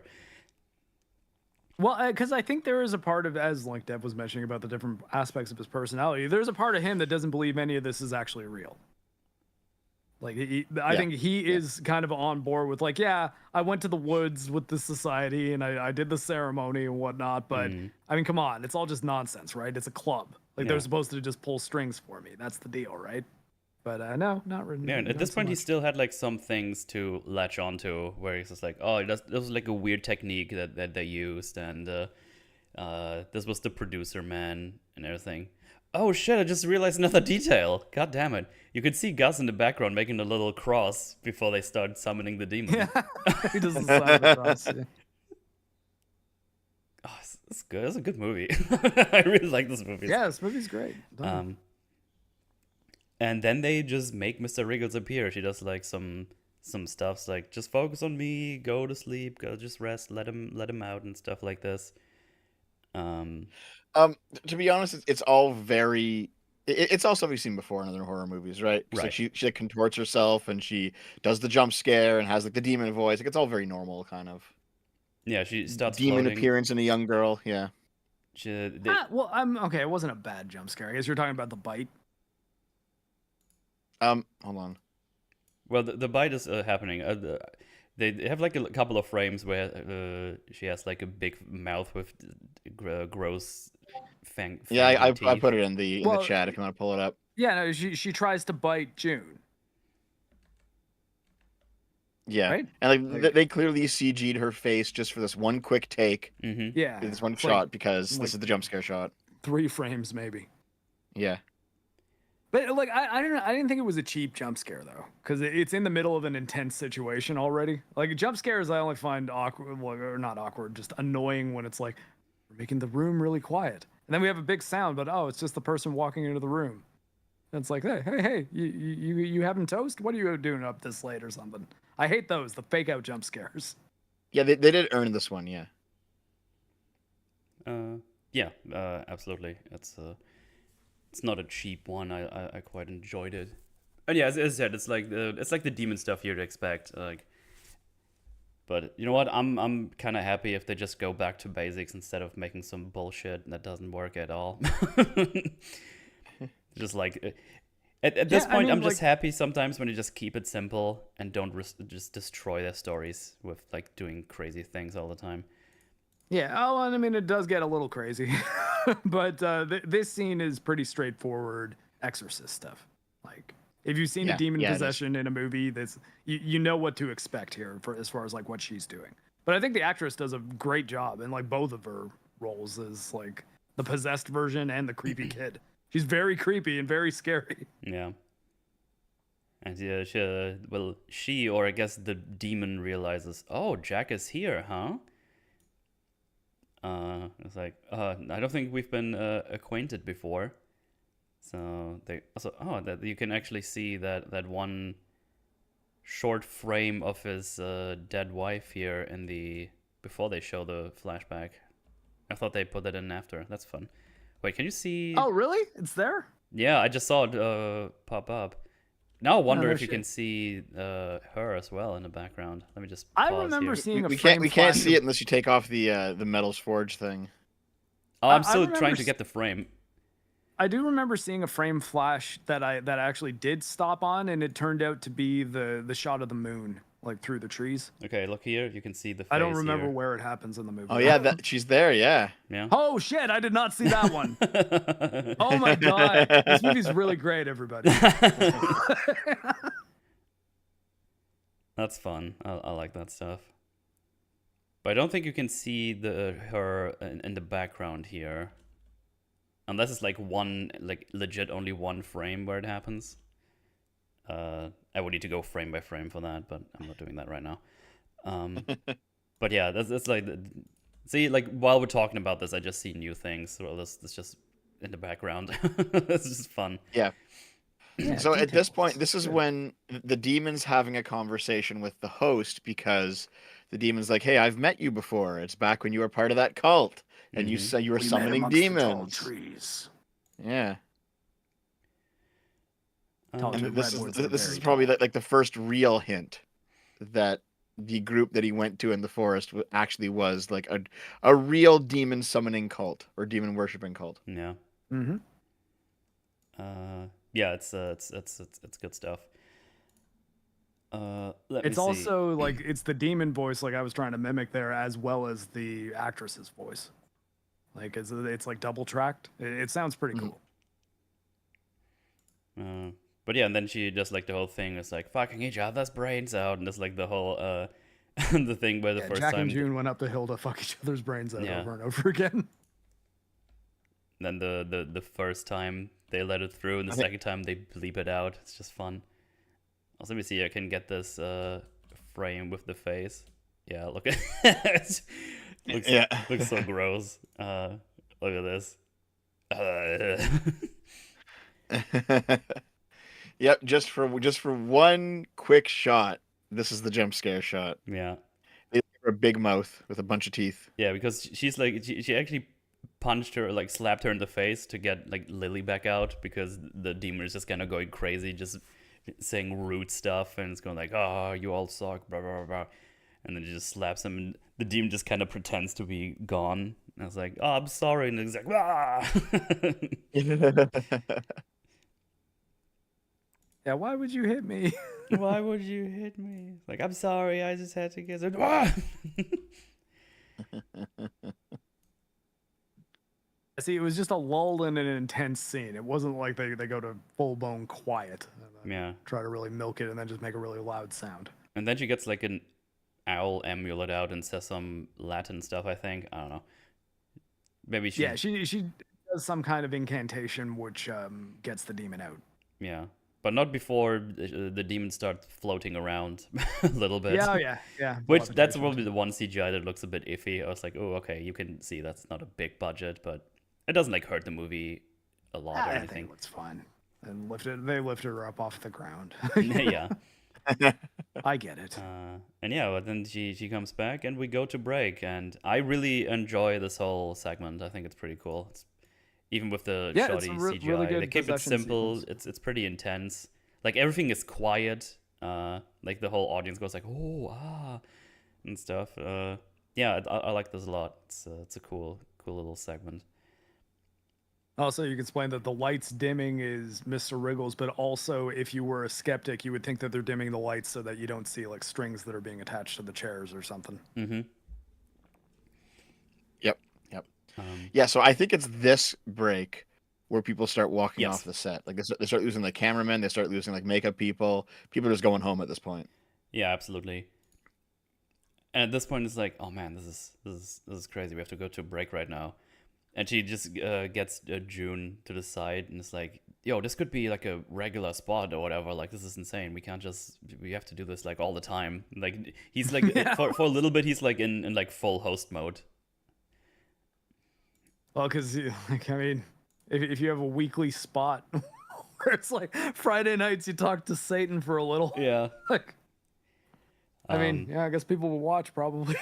Then she asks him about the tall trees you guys mentioned already, and he's like, I don't know, you tell me. And just like, she gets like annoyed. It's like, this is not like some parlor trick we're doing here right now. Like, what is happening? But yeah, this is where Gus is like, yo, we need to stop. Like, the three of the crew walked off because this is too intense for them. But before anything else can be said by him, Leo goes around, it's like, Jack, there's going to be an emergency meeting tomorrow morning, and we have like a 35 to 40 share. To be honest, I don't know exactly what those numbers mean, but that means it's good. Like, their ratings are going crazy. And he asked about the guys who were like in in the audience he was supposed to meet. He's like, oh, fuck those guys. All the Fortune 500 will be lining up to witness Jack Delroy's resurrection very soon, so whatever. Fuck that guy. You've got 40,000 live viewers right now on Twitch. Yeah. That's what it is, basically. Yeah, so they have like very good ratings, and this is where I think after this he goes to June's like, this is like a weekly spot we could do, or like we need to get you on the thing. And they're trying to get her off of the restraints, but they kind of don't get it open. And Jack grabs like the ceremonial dagger from the table. Ceremonial dagger, yeah. And from just the Diablo house. cuts her off God. cuts off the restraints. And this is also where Haig finally gets to know that Christu died. So he knows that now as well. And so he gets off the restraints, and like the break just stopped, and he puts the ceremonial dagger right next to him, and my notes just say, that's not gonna end well, is it?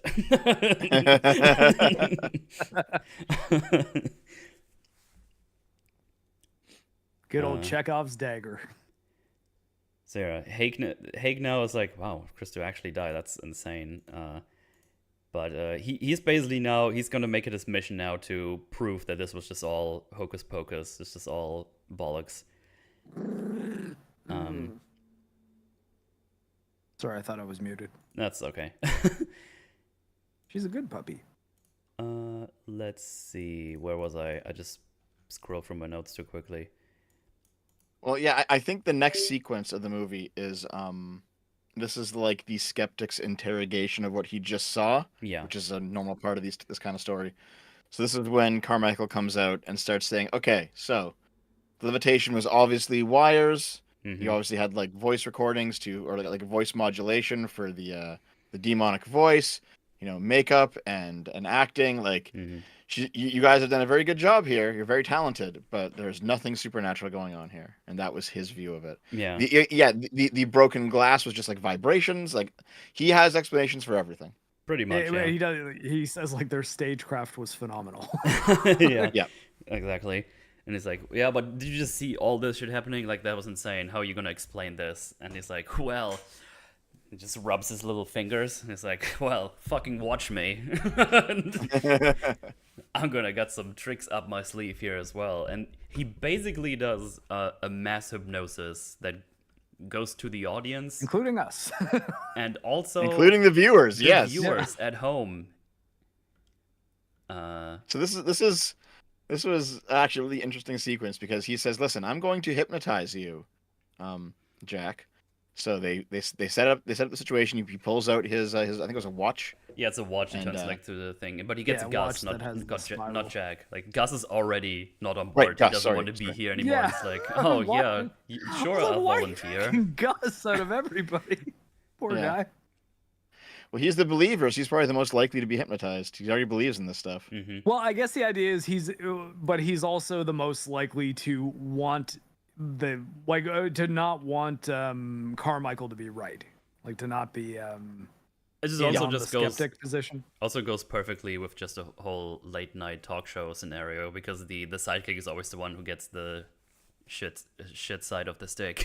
They always have to do Yeah, like I guess that's true too. the annoying things. So it's like, oh, you can go and hold that apple while I shoot with an arrow or something. But yeah, he does like So, this hypnosis stuff, and yeah. So what we see now is actually us, the viewer, being under hypnosis. I think it's very neatly made. It's pretty cool. Yeah, another little kind of break from the found footage. You're supposed to believe this is actually a tape that was discovered, kind of deal. Yeah, Because it breaks the fourth wall, but it does it in order to have us experience what the people in the movie experienced. So it also doesn't, I guess. yeah. So first of all, I think it was kind of funny to see. Is it going to happen here? The clock becomes like a fucking spiral. Yeah, it's like, ooh. That just looks goofy. Yeah. It's funny, but it's goofy. Yeah, I it's mean, fun. like, have you ever looked at a spiral like that for? I forget what the timeline is, I but think it's like 2 30 minutes. seconds, 60 seconds. Is it 30 seconds? Something like that. But 2 minutes could be as well. If you like look at the Yeah. wall or something, it goes like. And the wall is flat out moving. Yeah, Yeah, like it really tricks your brain into thinking that the whole world is sort of spiraling in a weird way. It's funny you But, mentioned. yeah, I was wondering if they would do something like this in this scene where you just make a vision go wobbly or something. I think could be. Yeah, could have I been funny. actually think the only thing that justifies them even cutting away from the spiral for a second, if they wanted to give the audience that effect, was specifically because they chose to not give the audience that effect. That's a good point, actually. Yeah.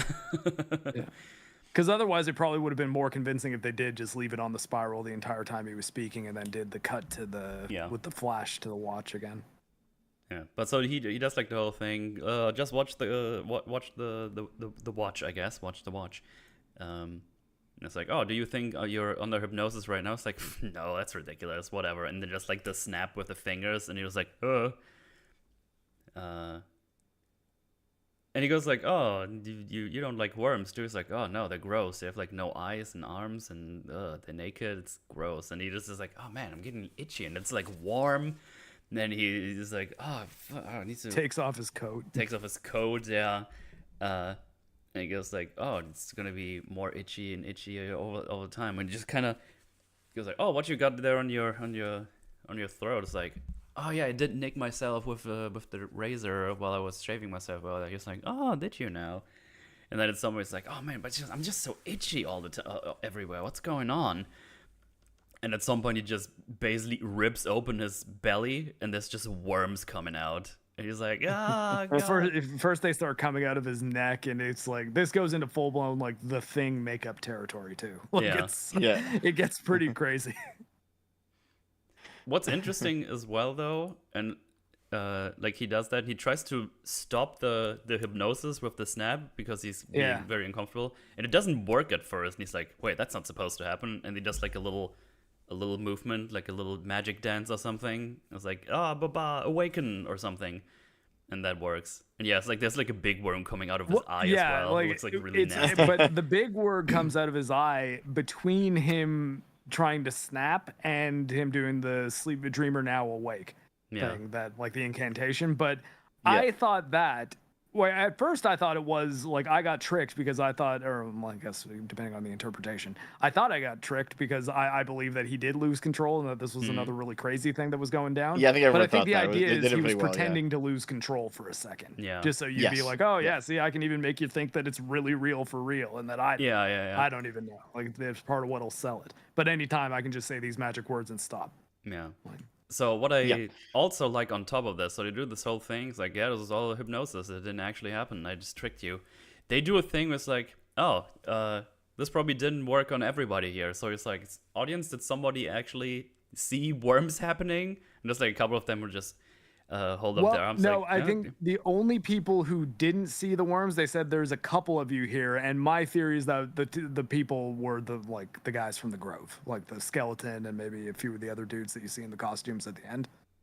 You think so? Because I think it just didn't work on a few people because it wouldn't, you know? Well, but the thing is, though, because the only other person it doesn't work on is Lily. Like, Lily just says, why is Gus acting so silly? Like, she doesn't even know what they're doing. She's like, what the hell? Like, what even is this? So yeah, but everyone else in the audience and the staff, they all get hypnotized. Like, the host, June gets hypnotized. And so they actually pull up, like, a play-by-play of what just happened. Yeah. To review it, and they show like a completely different series of events where Gus was hypnotized and there was no worms. Yeah, he just kind of goes around. It's like, ooh, look at me, silly me. Yep. And Gus like super embarrassed, like, oh man, I look like an ass here. God damn. Yeah, and then this is something that pays off from earlier because they said that Carmichael had basically invented like a crowd hypnosis. Yes. And that's what he just did. And he says, listen, I just did it to all of you. So yes, you all, the cameras don't lie, but you all thought you saw worms come out of this man and it didn't happen. Yeah. And everybody in chat is probably right now, but guys, why don't they just watch back the footage of the other thing? And So I'll tell glad you, asked. remember, I said this is a good movie because that's exactly what they do. Yeah. Yep. So because someone brings that up, yeah.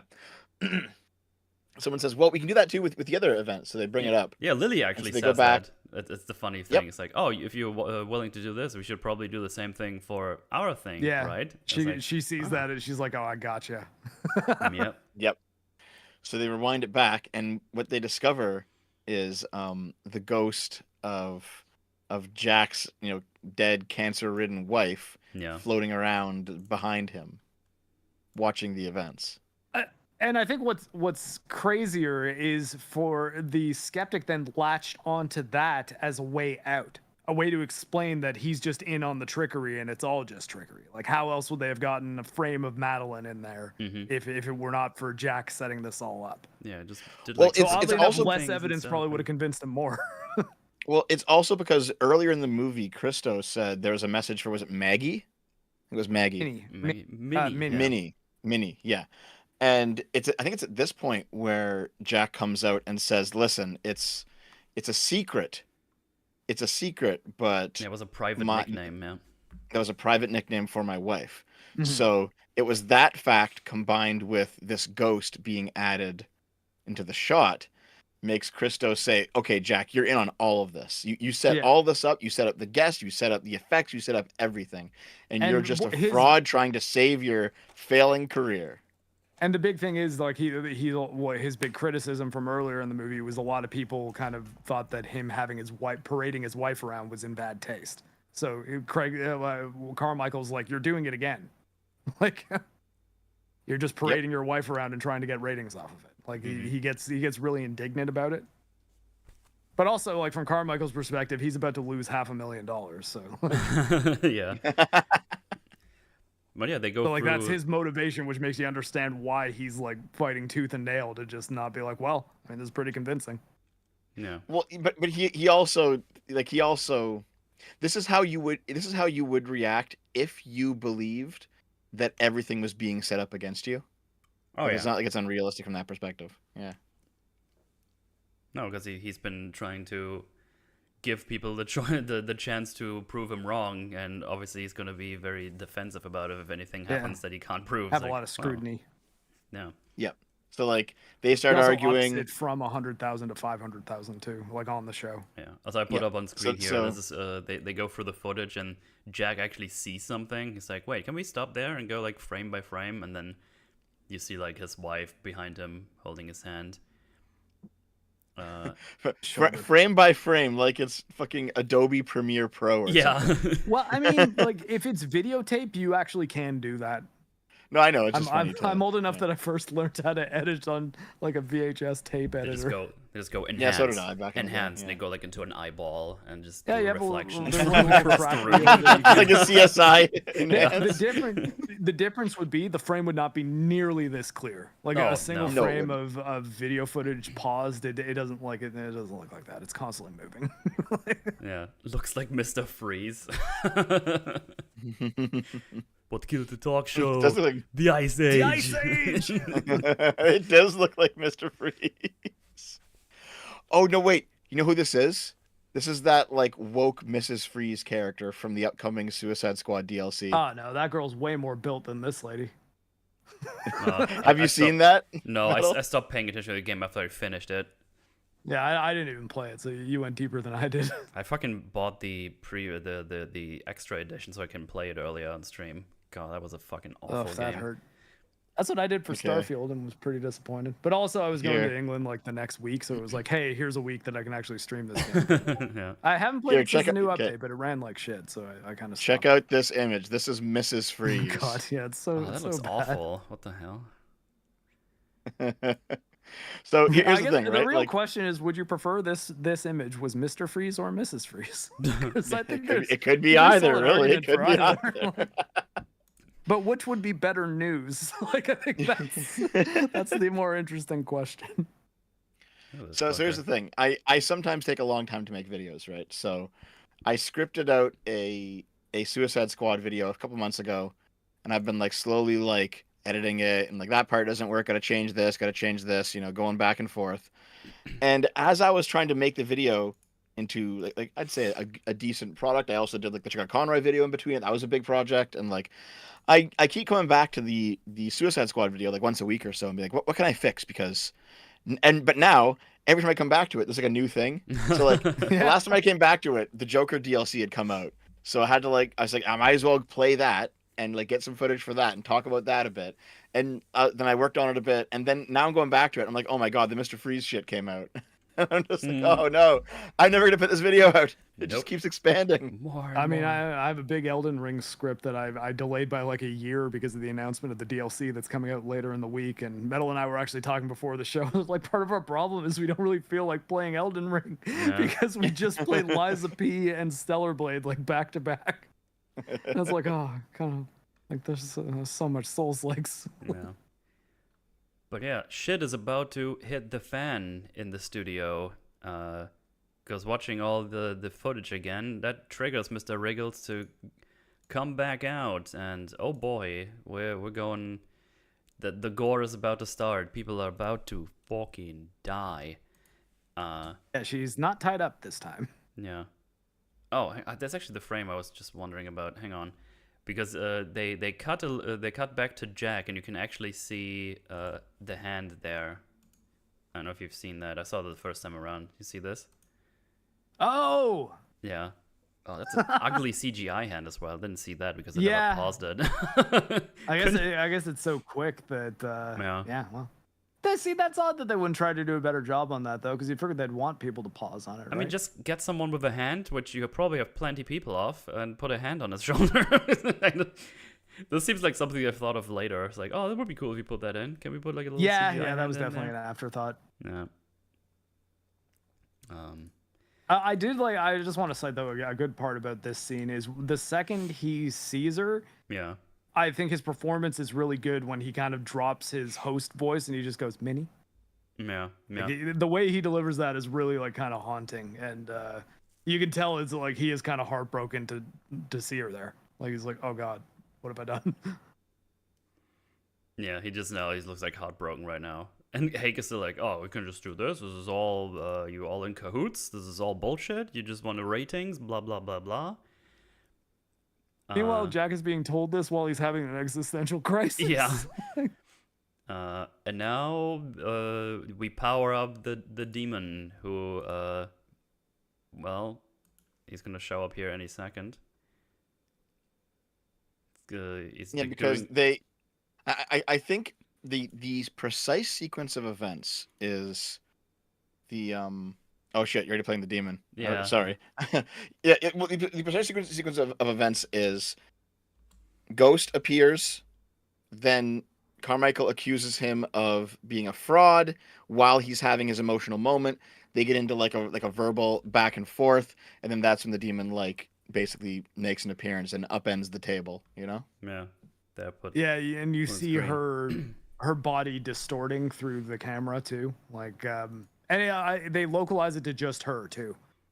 So I think because people don't seem to react to it directly, I'm guessing that it's not actually happening in the studio, but the tape is showing that sort of video distortion around her, like when she's convulsing. Okay.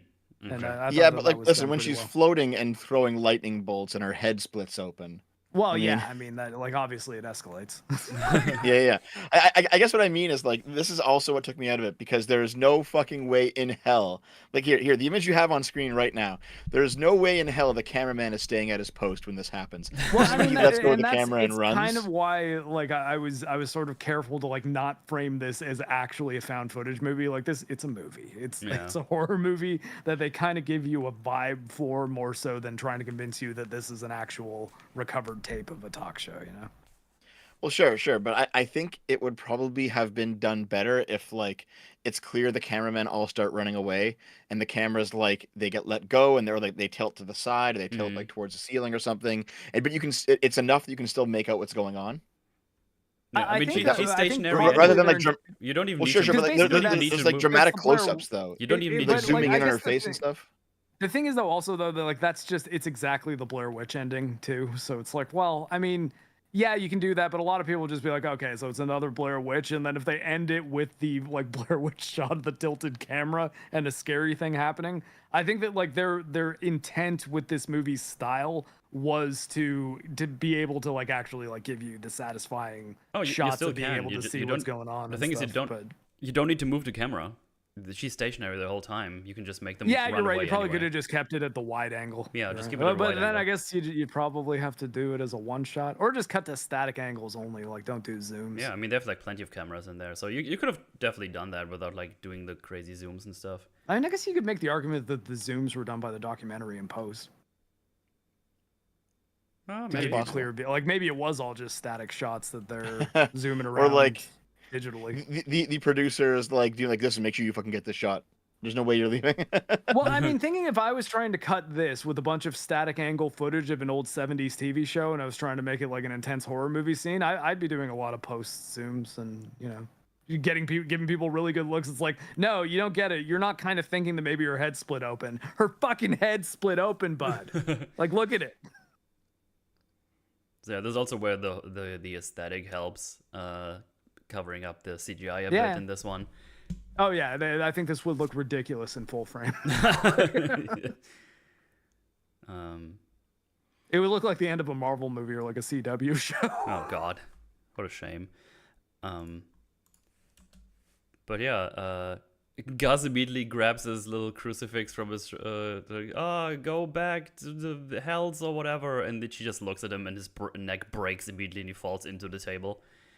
Yeah, he saw The Exorcist tried to do the movie thing and it really didn't work. Yeah. Then June tries to do a little amulet thing, and she just gets sliced open with the amulet. God, yeah. Like her death is probably it's probably the most brutal in the movie, honestly. She's gonna gurgle on the ground for a while before anything helps. Yeah, she almost gets strangled by her own amulet chain. But instead of strangling her, the demon just decides to slit her throat with it. Yeah. Funny thing. And it's a very clear, like, straight-on here's shot. what I don't get. Yeah.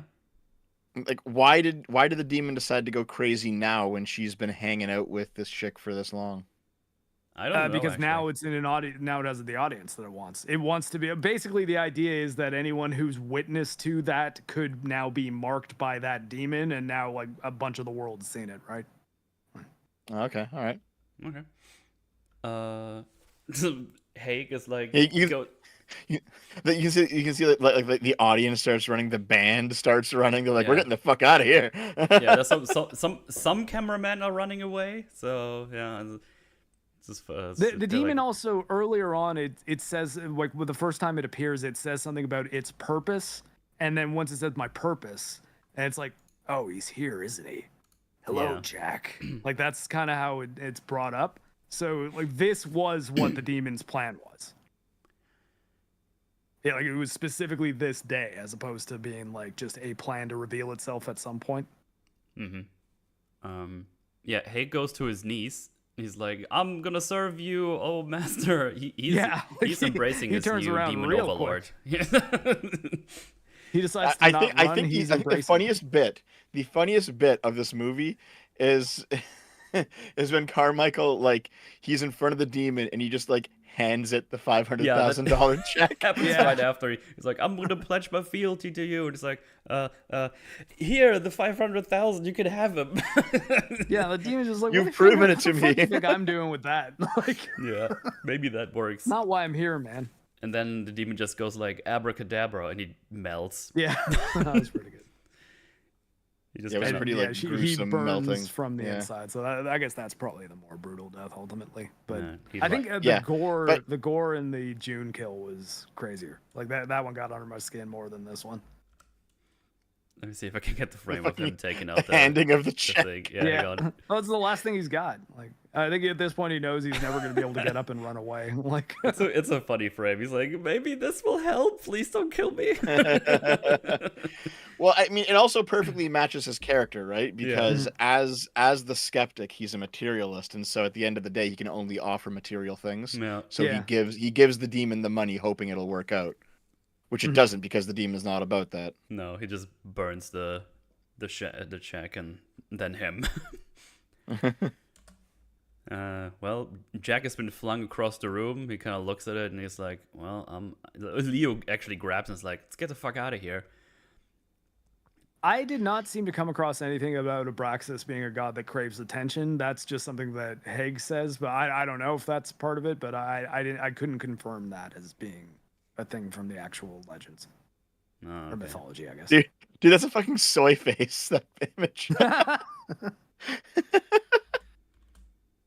And then we have a little zoom onto the camera, I guess. Like it looks like the demon is like sucking in the camera or the feed or something. And then we get like a little demon face in the static. And Yeah, same one from the beginning of the movie that I found out on this podcast. Yeah, and then it's like station difficulties. And this point, oh, is this the end of the movie? I was about to turn it off, and it's like, oh, hey, hang on, there's something else happening. Yeah, I guess you could call it like a montage that's happening. Like he's turns around because that's here it is completely broken from the hey, this is supposed to be a found footage type deal thing, because this is only happening in Jack's head. Like that's what I mean. Like they don't commit to the found footage thing really. It's kind of an element of the way they present it. That's true. I mean, here's the thing: if they kept it consistently, very strictly as a found footage movie up until this point, I would still call this like a found footage movie, because they break with it here, but they clearly like this is clearly what's happening here is like. You say it's in his head. I think he's like sucked away into some other like dimension, or like he's like out of reality right now. Well, we know he's not though. Like considering what happens. No, I think he actually might be, and I'll give you my argument for it a little bit later, I guess. But okay. So what happens next anyway is like the host of the show wakes up, and I think the movie's now in widescreen. It's a full blown 35. It's in widescreen and like perfect HD footage. Like it's not. Yeah. There. So I have it on this screen. It's like it's still cut on the sides though, but it's definitely wider. Oh, yeah, absolutely though, because the other one was 4:3. And a lot of this just seems to be like metaphorical, because it's him traveling through his that he memories. used to know. And Because we go through some scenes we saw in the beginning, in the introduction. Like we've seen this scene with the cave joke bit skit before he's getting introduced into the thing, and he's like kind of looking around. It's like, this is not normal. But then there's also this other bit where it's like, look at this big worm, which before this was a spider. So this is like a little altered memory as well. And then another one with the wife again, going around. Then we see like the station difficulty thing again, and we just see the melting, like the tape is melting away right now. And then he wakes up one more time, and there's like there's another scene where they had like the little wheel they do with the old lady, where she wins like $10,000 earlier, and he just looks at the cameras like, turn it off, stop watching, turn it off. He like starts yelling. Well, because the wheel turns into the hypnosis thing. Yeah, exactly. Yeah, it turns into the hypnosis thing. And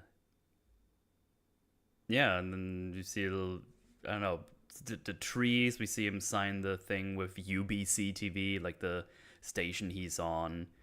You see the cult leader guy. You see, what's her face? Lily again with the demon teeth again. Dead wife without hair. See her. Yeah, just all kinds of crazy stuff happening in his mind or in some weird thing. Is because the thing is, I'm not entirely sure which one I would go for.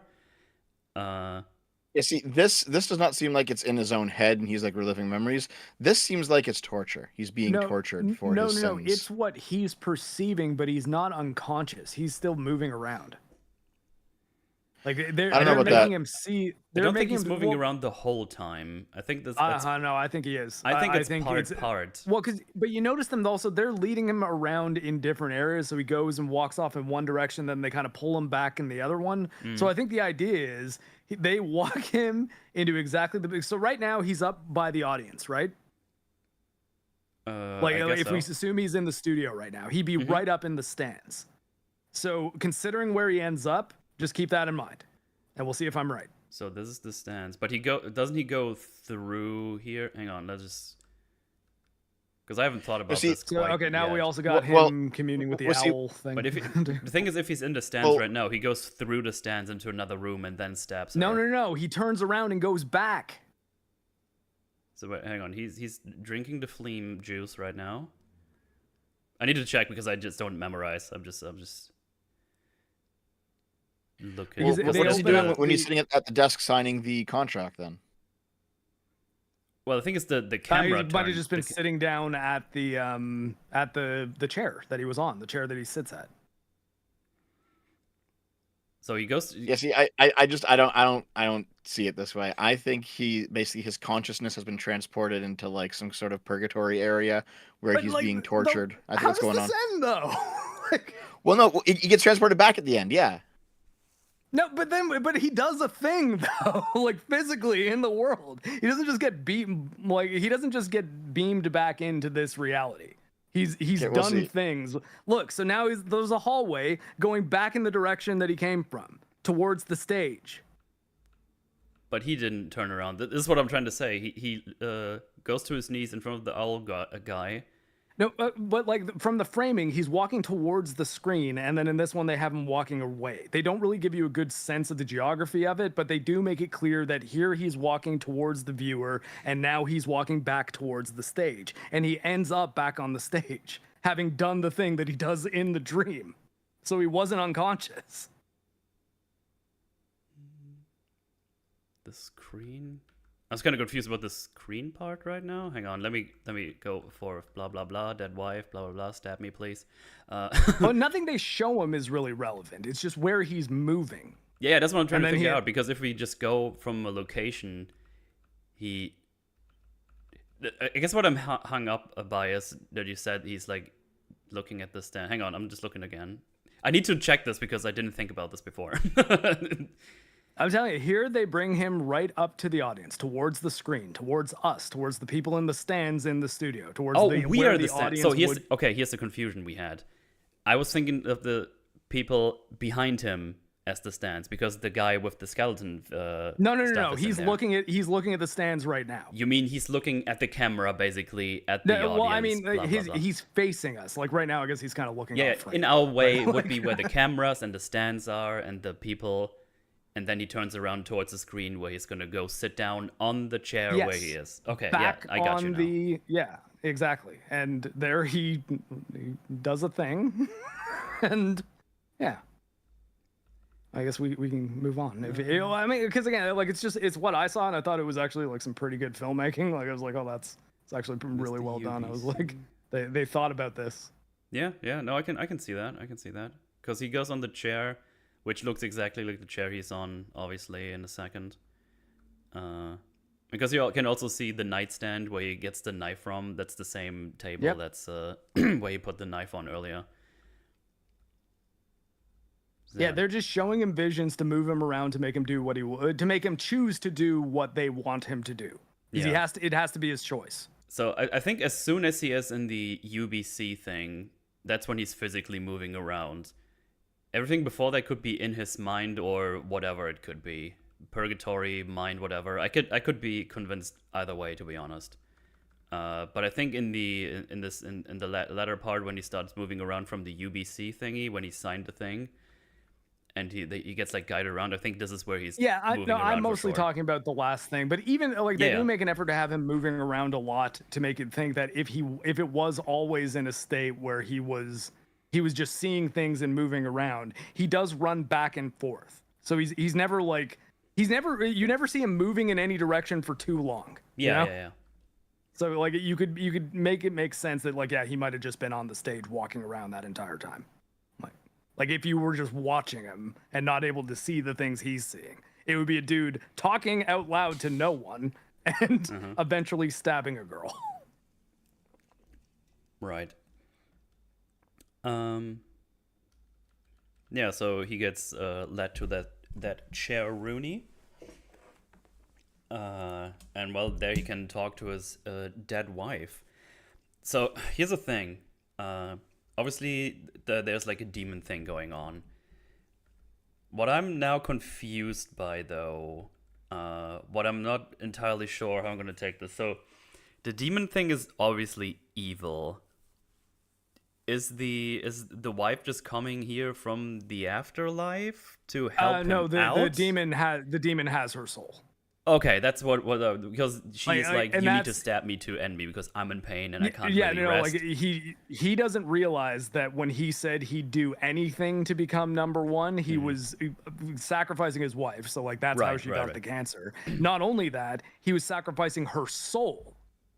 So he's like, yeah, you didn't just kill me. I'm in internal torment here. Yeah. And like the only way I can get out is if you kill me because they're essentially keeping me alive inside this demon.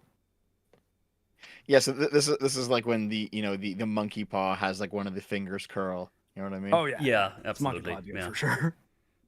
Okay, so no, then we go important to this one because while what we're talking about is like, wait, what didn't she get stabbed? Because I guess we just didn't talk about it to not spoil it immediately. I guess if we're just gonna go by this one.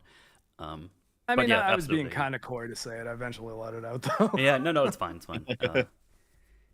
But yeah, it's really cool. He was sitting on the chair before he grabs the ceremonial dagger you put there earlier that is on the nightstand, which exactly looks like it's basically the little table from the talk show.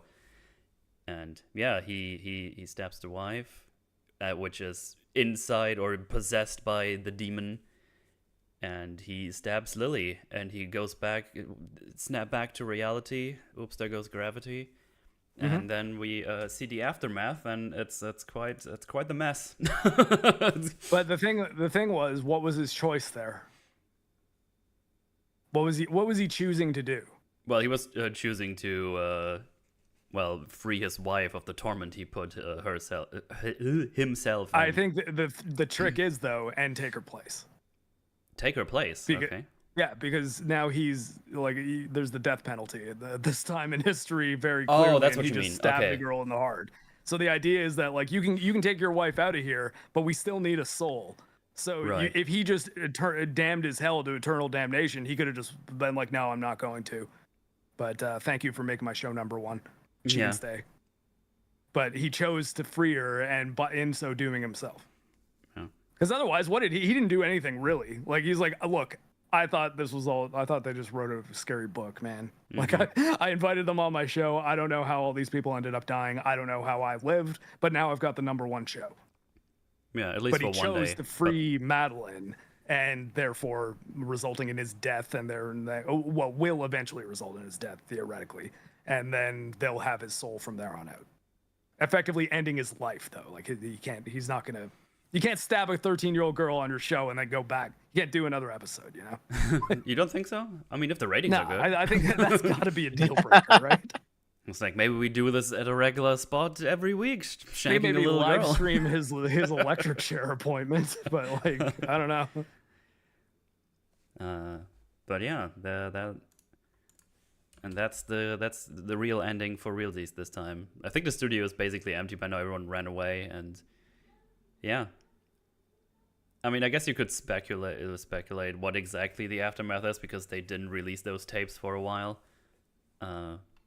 But yeah, it's the implication is that these tapes are being released as part of the documentary that came out in the present day, which at this point is like 50 years later. Yeah. Well, I mean, at the same time, though, the documentary is sort of done in a 70s style, so I think it's like a year or so later, a couple years later. Maybe. Did you guys But see also, this I mean, at the end? The documentary framing falls away as soon as they go into what he's seeing, or his purgatory, or his subconscious, or whatever, you know. As soon as they fall away. I think the documentary style was there more as a storytelling mechanism to onboard us with the background knowledge, without them having to say, like, I know it's been a month since your wife died, but you know, you didn't have to bring her on that show that time. Like, this is just a more elegant way to do it, to be like, hey, we're doing a lot of found footage-ish stuff in this movie, so let's open it with the kind of documentary that you might even see on TV, like on an expose on a dude, like or like VH1, kind of like behind the music type stuff. But it also sets up the viewer with all of the pertinent information that we need to know, including stuff that would have only come out later, like the Grove stuff. Like, it's when they can kind of show us and talk about everything, but I think it's more just used as a framing device in this movie that is like a mixed found footage / narrative movie. Right. Did you see this at the end? It says like end transmission, but then it switches to "so it is done" before the movie ends. That's also a neat little thing. Yeah. And that's it. That's the schmovie. Yeah, it's really good. I like this movie a lot. It's really good. It gets a big old recommendation.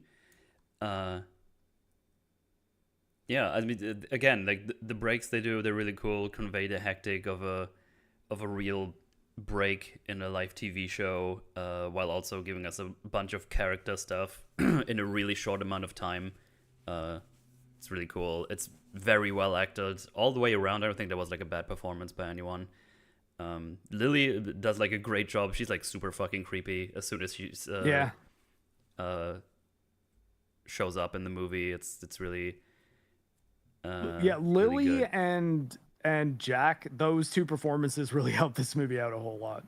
Like, they do a really good job with their characters. Yeah. Again, and also the switch from Jack being like a normal host to "Hey yo, go back to break" to "Holy shit, what the fuck is going on?" It just works really well. Yeah, he does it quite well. Especially you as soon as he sees the frame with the wife, he's like, "Oh fuck, what have I done?" And Haig as the counterpart, just so good. Like, it's just so good. He comes from a background of doing illusions and magic tricks, and has basically good examples for everything that happens. Like, oh, we could just do it like this. There's like this old technique where you can regurgitate stuff, and it was just loop back through your system. That's why everything broke. It's just really good. And then also just being a little, I guess, like a little funny counterpart to the movie, where just does like some from the University of Hogwash, ha ha ha ha, like stuff like that, but without being like overbearing with that kind of comedy, right? So yeah. Here's one thing that I noticed. As soon as I started watching the movie, I recognized the lead actor And I was like, who the fuck? Like, he was one of those guys that you can't really tell what he's done because it's been like a bunch of small parts, you Mm-hmm. know, all over Polka the Dot place. Man. Like, who was that guy? And now he's finally like a lead guy. That's kind of cool. Yeah, it's But awesome. I Yeah. remember Good to him. see. I remember him in this role. If you recognize this, recognize this Yeah, picture? Dark Knight. I mentioned Yeah. it at the Oh, beginning. yeah, that's right. Yeah. Yeah. He was in the Dark Knight as one of the Joker's underlings. I'm like, where have I seen this guy before? Oh But he's yeah. also, Dev, have you not seen the second Suicide Squad movie? No, I have not. You should watch that, especially if you're doing a video on the game, because it was actually all right. Yeah, it Not has a bad Oh, movie. really? some And pretty neat character he stuff. plays an interesting character. The story I is don't want to pissed, tell him though. anything about David Dust Malkin's characters in it because he's funny Okay, and sure. sad. Yeah. I'm sad. You'll see. You'll see. All right, sure. Yeah. But yeah, that's that. Yeah, I've never seen him around before, aside from like bit parts here and there. So it's like, oh damn, yeah, he's like he's in a leading role in a pretty good movie. Yeah, Suicide Squad. He's like a key supporting role. Yeah, isn't he in Dune? Is he? I don't Is he? remember. He might be. Yeah, I don't. You I might don't want to remember check him out doing- Ghostwatch, a BBC documentary with a similar shtick. Oh, okay, interesting. Yeah, maybe. Yeah, this. Yeah, this go watch this movie's- movie. It's really good. Yeah, you should watch it, especially because on Shudder, I think you can sign up for a free trial. So as long as you remember Yeah. to cancel it, you can watch this movie for free. Without If you're in pirating it. Germany somewhere, it has like still a couple of it has like screenings right now. Nowhere Oh, really? nowhere close to man. me though. But yeah, because it was only recently released in Germany, so that's kind of interesting that we watched this now. But yeah, it's good stuff. And again, I love to emphasize stuff like this. This cost less than $2 million and made 12.5 million Yeah. back. So yeah, you can do good movies with much less budget and still be successful, because that's how you normally make money back. Yeah. Well, this is the same thing as I said about Stellar Blade when I was on here like a month or two ago. Mm-hmm. And I basically said that what's carrying Stellar Blade, despite all of its faults, is sincerity. Yeah. And it's the same with this movie. You know, this movie doesn't have a big budget, but it knows exactly what it is.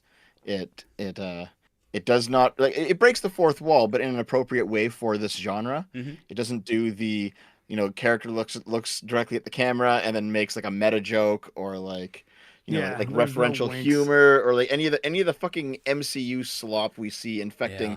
video games and movies and TV shows and everything. Like this this movie is sincere and it's refreshing, so it's good in my book.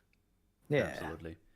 Yeah, big recommend. Yeah, I'm if gonna you can't get I'm it on gonna 4K too, I think you would not. If you like kind of demon possession horror movies, I feel like you would not, even if you blind bought the Blu-ray or something, I feel like you'd probably like it. I think this is a good for one. sure. Yeah. Good stuff.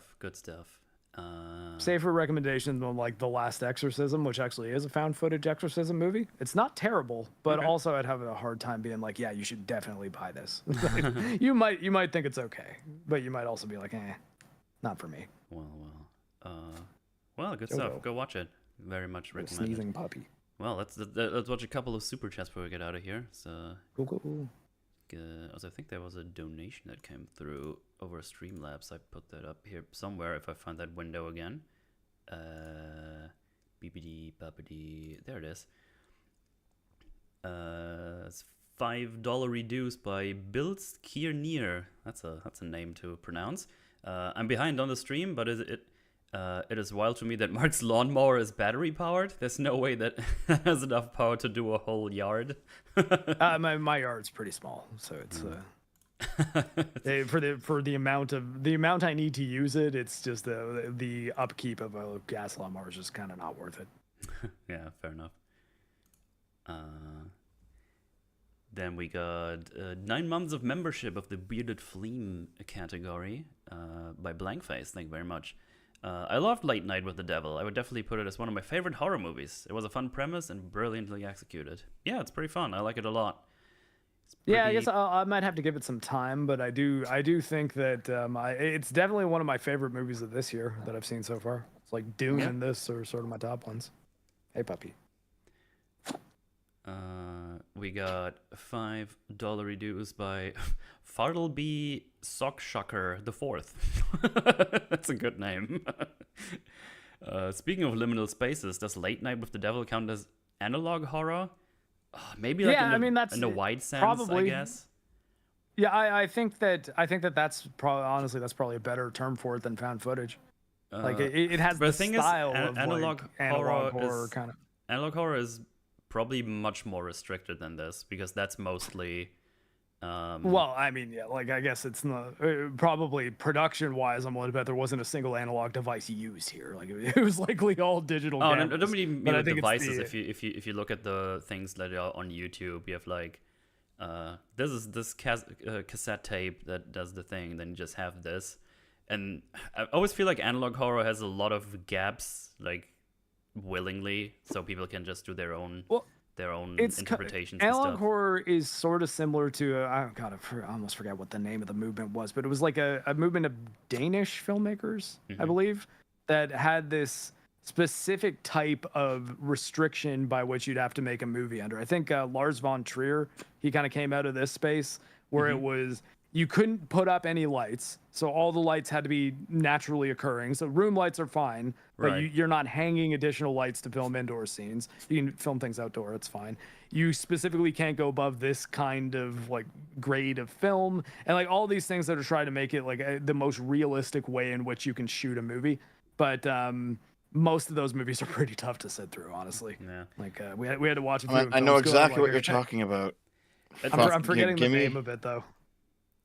I talked about it in my trans core and conservative core video. Just give me a second. I'll get it. I know exactly what you're talking about. Yeah, I like to watch coverage of analog horror stuff, like Wendy Goon. It's Mumblecore. Dogma 95. Yeah, that's it. Dogma 95. Mumblecore. Mumblecore. Isn't that a type of music? That sounds like music. Oh no, it's right. No, it's from before Mumblecore. Hold on. Wait. Dogma 95 is what the doctrine is actually called. Okay. That, like the Danish. Let me look it up real quick. Danish, okay. Right? It's not Dutch. Yeah, I think Danish directors. I'm not sure. Yeah. Analog horror is kind of neat. But as I was about to say, go ahead. Do you find it? Yes. So. Yeah, Mumblecore is like the American interpretation of that movement. They're directly related. Oh shit! Harmony Korine came out of there too. So like Kids. Yeah. Maybe Kids was shot that way. I didn't realize that. I guess. Okay, so Mumblecore actually didn't start as music. It started as a filmmaking technique, and it was basically the Americans doing Dogma 95. Oh, so I guess that's probably where Harmony Korine fits into it. I'm just looking at the wiki for it. But Harmony Korine made Kids, and I think that one that actually was pretty good with James Franco and the girls. Shit, the one's the pop star, Selena Gomez, and like two other kind of hot chicks. That like it's a spoof of that dude that was I think Riff Raff from like he was like the real version of the guy that James Franco's playing, but it's like that concept, but it's kind of like a Hotline Miami type deal where like he gets them to pull bank robberies and they end up being, or not bank robberies, but like heists, and they end up shooting a bunch of people. Spring Breakers, right. That's the name of that movie. Man, I do. It's one of those things where, having been someone who grew up watching VHS tapes. Oh, by the way, apparently VCRs are now called VHS players. Why? Thanks, Zoomers. The Zoomers. They don't know what VCRs are. They call them VHS players. Oh, but okay. Oh, really? Yeah, they're coming back like vinyl is, to be honest. No, come on, you can't do the math on the acronym VCR. It's hard. Considering what it does, like. Well, they're now VHS players, just as they were DVD players and Blu-ray players. They're now VHS players because Zoomers are like rediscovering film as an old format that they want to like nostalgize, the same way that like millennials kind of went back to vinyl in a sense. Get ready if you want any good VHS tapes. Get them now, because if I hear this, it's probably gonna explode like the retro market did. Oh God, yeah, I might end up being rich. I still have a whole bunch of VHS tapes. Oh shit! They're at my parents' house, but I mean, I don't think they're doing anything with them. Yep. Oh man, I recall seeing a video of like a woman who got rid of her vinyl collection when she was younger, and now she massively regrets it. And her daughter's like trying to bully her into throwing out her CDs, and she's like, "No, I'm not doing it again. I'm keeping all my CDs." So my dad has a huge vinyl collection too, but I'm willing to bet I could get into part with the VHS collection in 2 minutes worth of talking to him. The vinyl collection, good luck. He's gonna have to die. Like I wouldn't even ask. It would probably offend him. He'd be like, "You're really doing this? Are you gonna sell them while I'm alive?" Yeah. So yeah. In terms of tapes though, because I grew up with watching a whole bunch of them, I can tell that these are like, they're very clearly effects added to the footage in post. They're not like a real. It needs to be messier for it to look like a real VHS recording from 1977. Oh, 100%. You know what I mean? Yeah. Yeah, and it just James, like it was video cassette recorder. Sorry. James was having trouble with VCR. Yep. I think they just meme. So, oh, okay. Right. So I was think like, they actually thought it's called very curvaceous ribs. I thought that was a joke, but I thought the other part was just him not understanding what the thing was. So you know what? I didn't mean to shame the youngins. Some of our audience might be Zoomers, Metal. Listen, my chat shits on me all the time. I'll take every opportunity to shit back. Don't worry. I'm with it. Bring back Betamax. Yeah, there you go. Yeah, man, The Zoomers original do Blu-ray. it. Bring it back. Yeah. Get the super. Bring back. Shit, what was it called? Laserdisc. Laserdisc as well. Blu-ray yeah, was Sony's revenge for Betamax. Vile crunchy ribbons. Oh, that got me. Yeah, VCRs, good times. But yeah, I guess going back to the topic though, I think you could probably count Late Night with the Devil as probably having a lot of analog horror elements at least. Yeah. Probably. I'd agree with that. Stylistic elements. Then we got 2 months of bearded fleaminess by Rio Planeswalker. Thank you very much. I had something profound about the I had something profound about the movie written here, but then I realized Snakes only gifted me this membership, and it would be sad if I didn't post a seal. Well, that's fair enough. Yeah, well, yeah. That's become a meme in my Discord.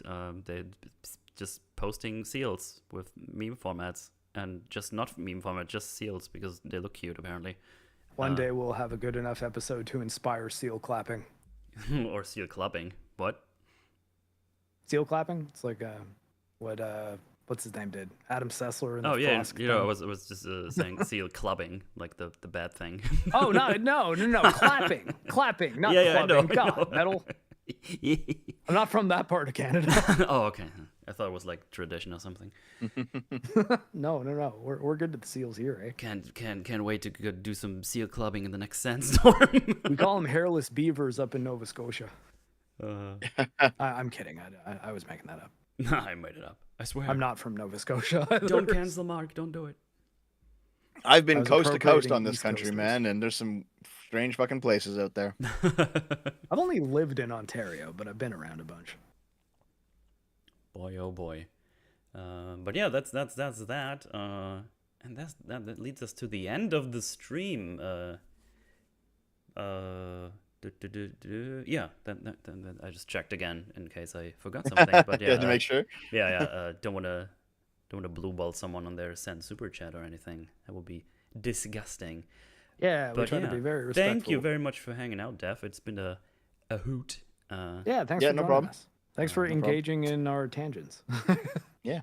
Oh, he enforces those. He loves them tangents. We all do. I do them all the time. Yeah. They're fun. But yeah, before we out of here, Dev, where would you get to find people on chat to say what are you up to? Awesome. Link in the description. I don't know what video I'm making. I don't know what video I'm making next, but I'm doing something next. Right. And you can find me on the Short Fat Otaku channel. Yeah, link is down in the description. You do like the gaming streams and stuff as well, with the homies and the wife, right? Yep. Cool. Yeah, go check that out and watch I didn't out know you tuned into those. Oh, I check in, see what you're up to sometimes.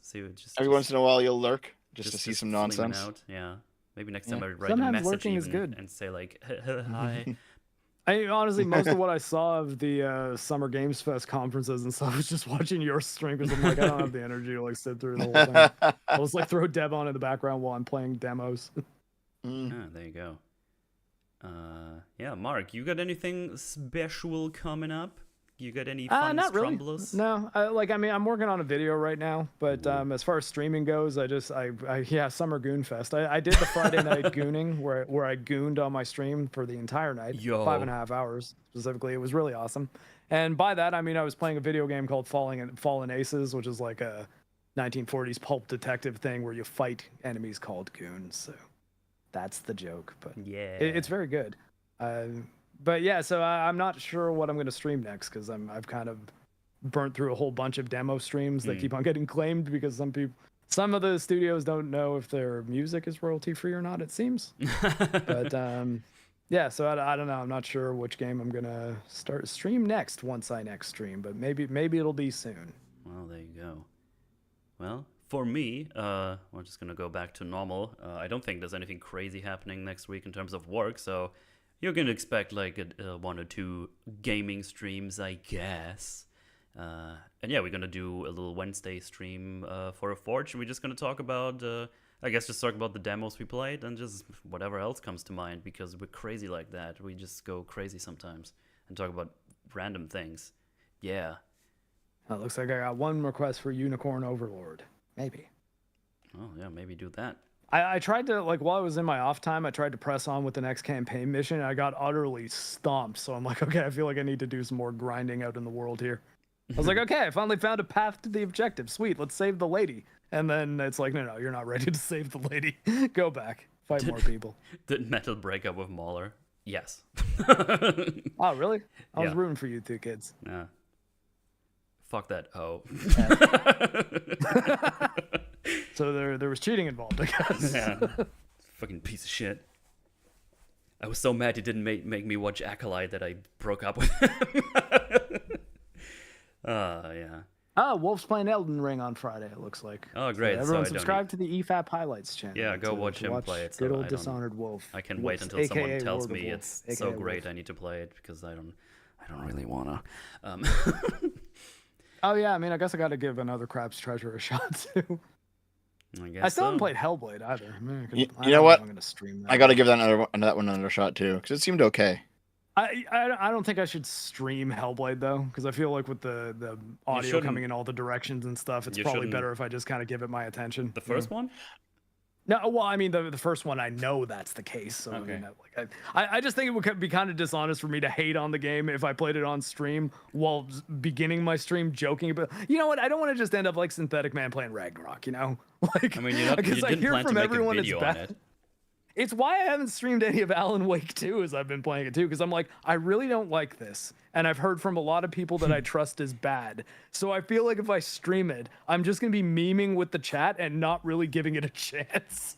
Oh, So, dude, yeah, my I'm first trying to stream was not do super that positive with help Hellblade. on that game. I was like, oh, let's see. Oh, where really? This I goes. see, because my first stream is like I just got to chapter 3 and I've been bored as shit. I was every rooting for the second I've game. spent with it. That's It's such probably- a slog. But that's mostly because I played the other Alan Wake games and It Control doesn't before play anything this. like those. The other Alan Wake games are shooters.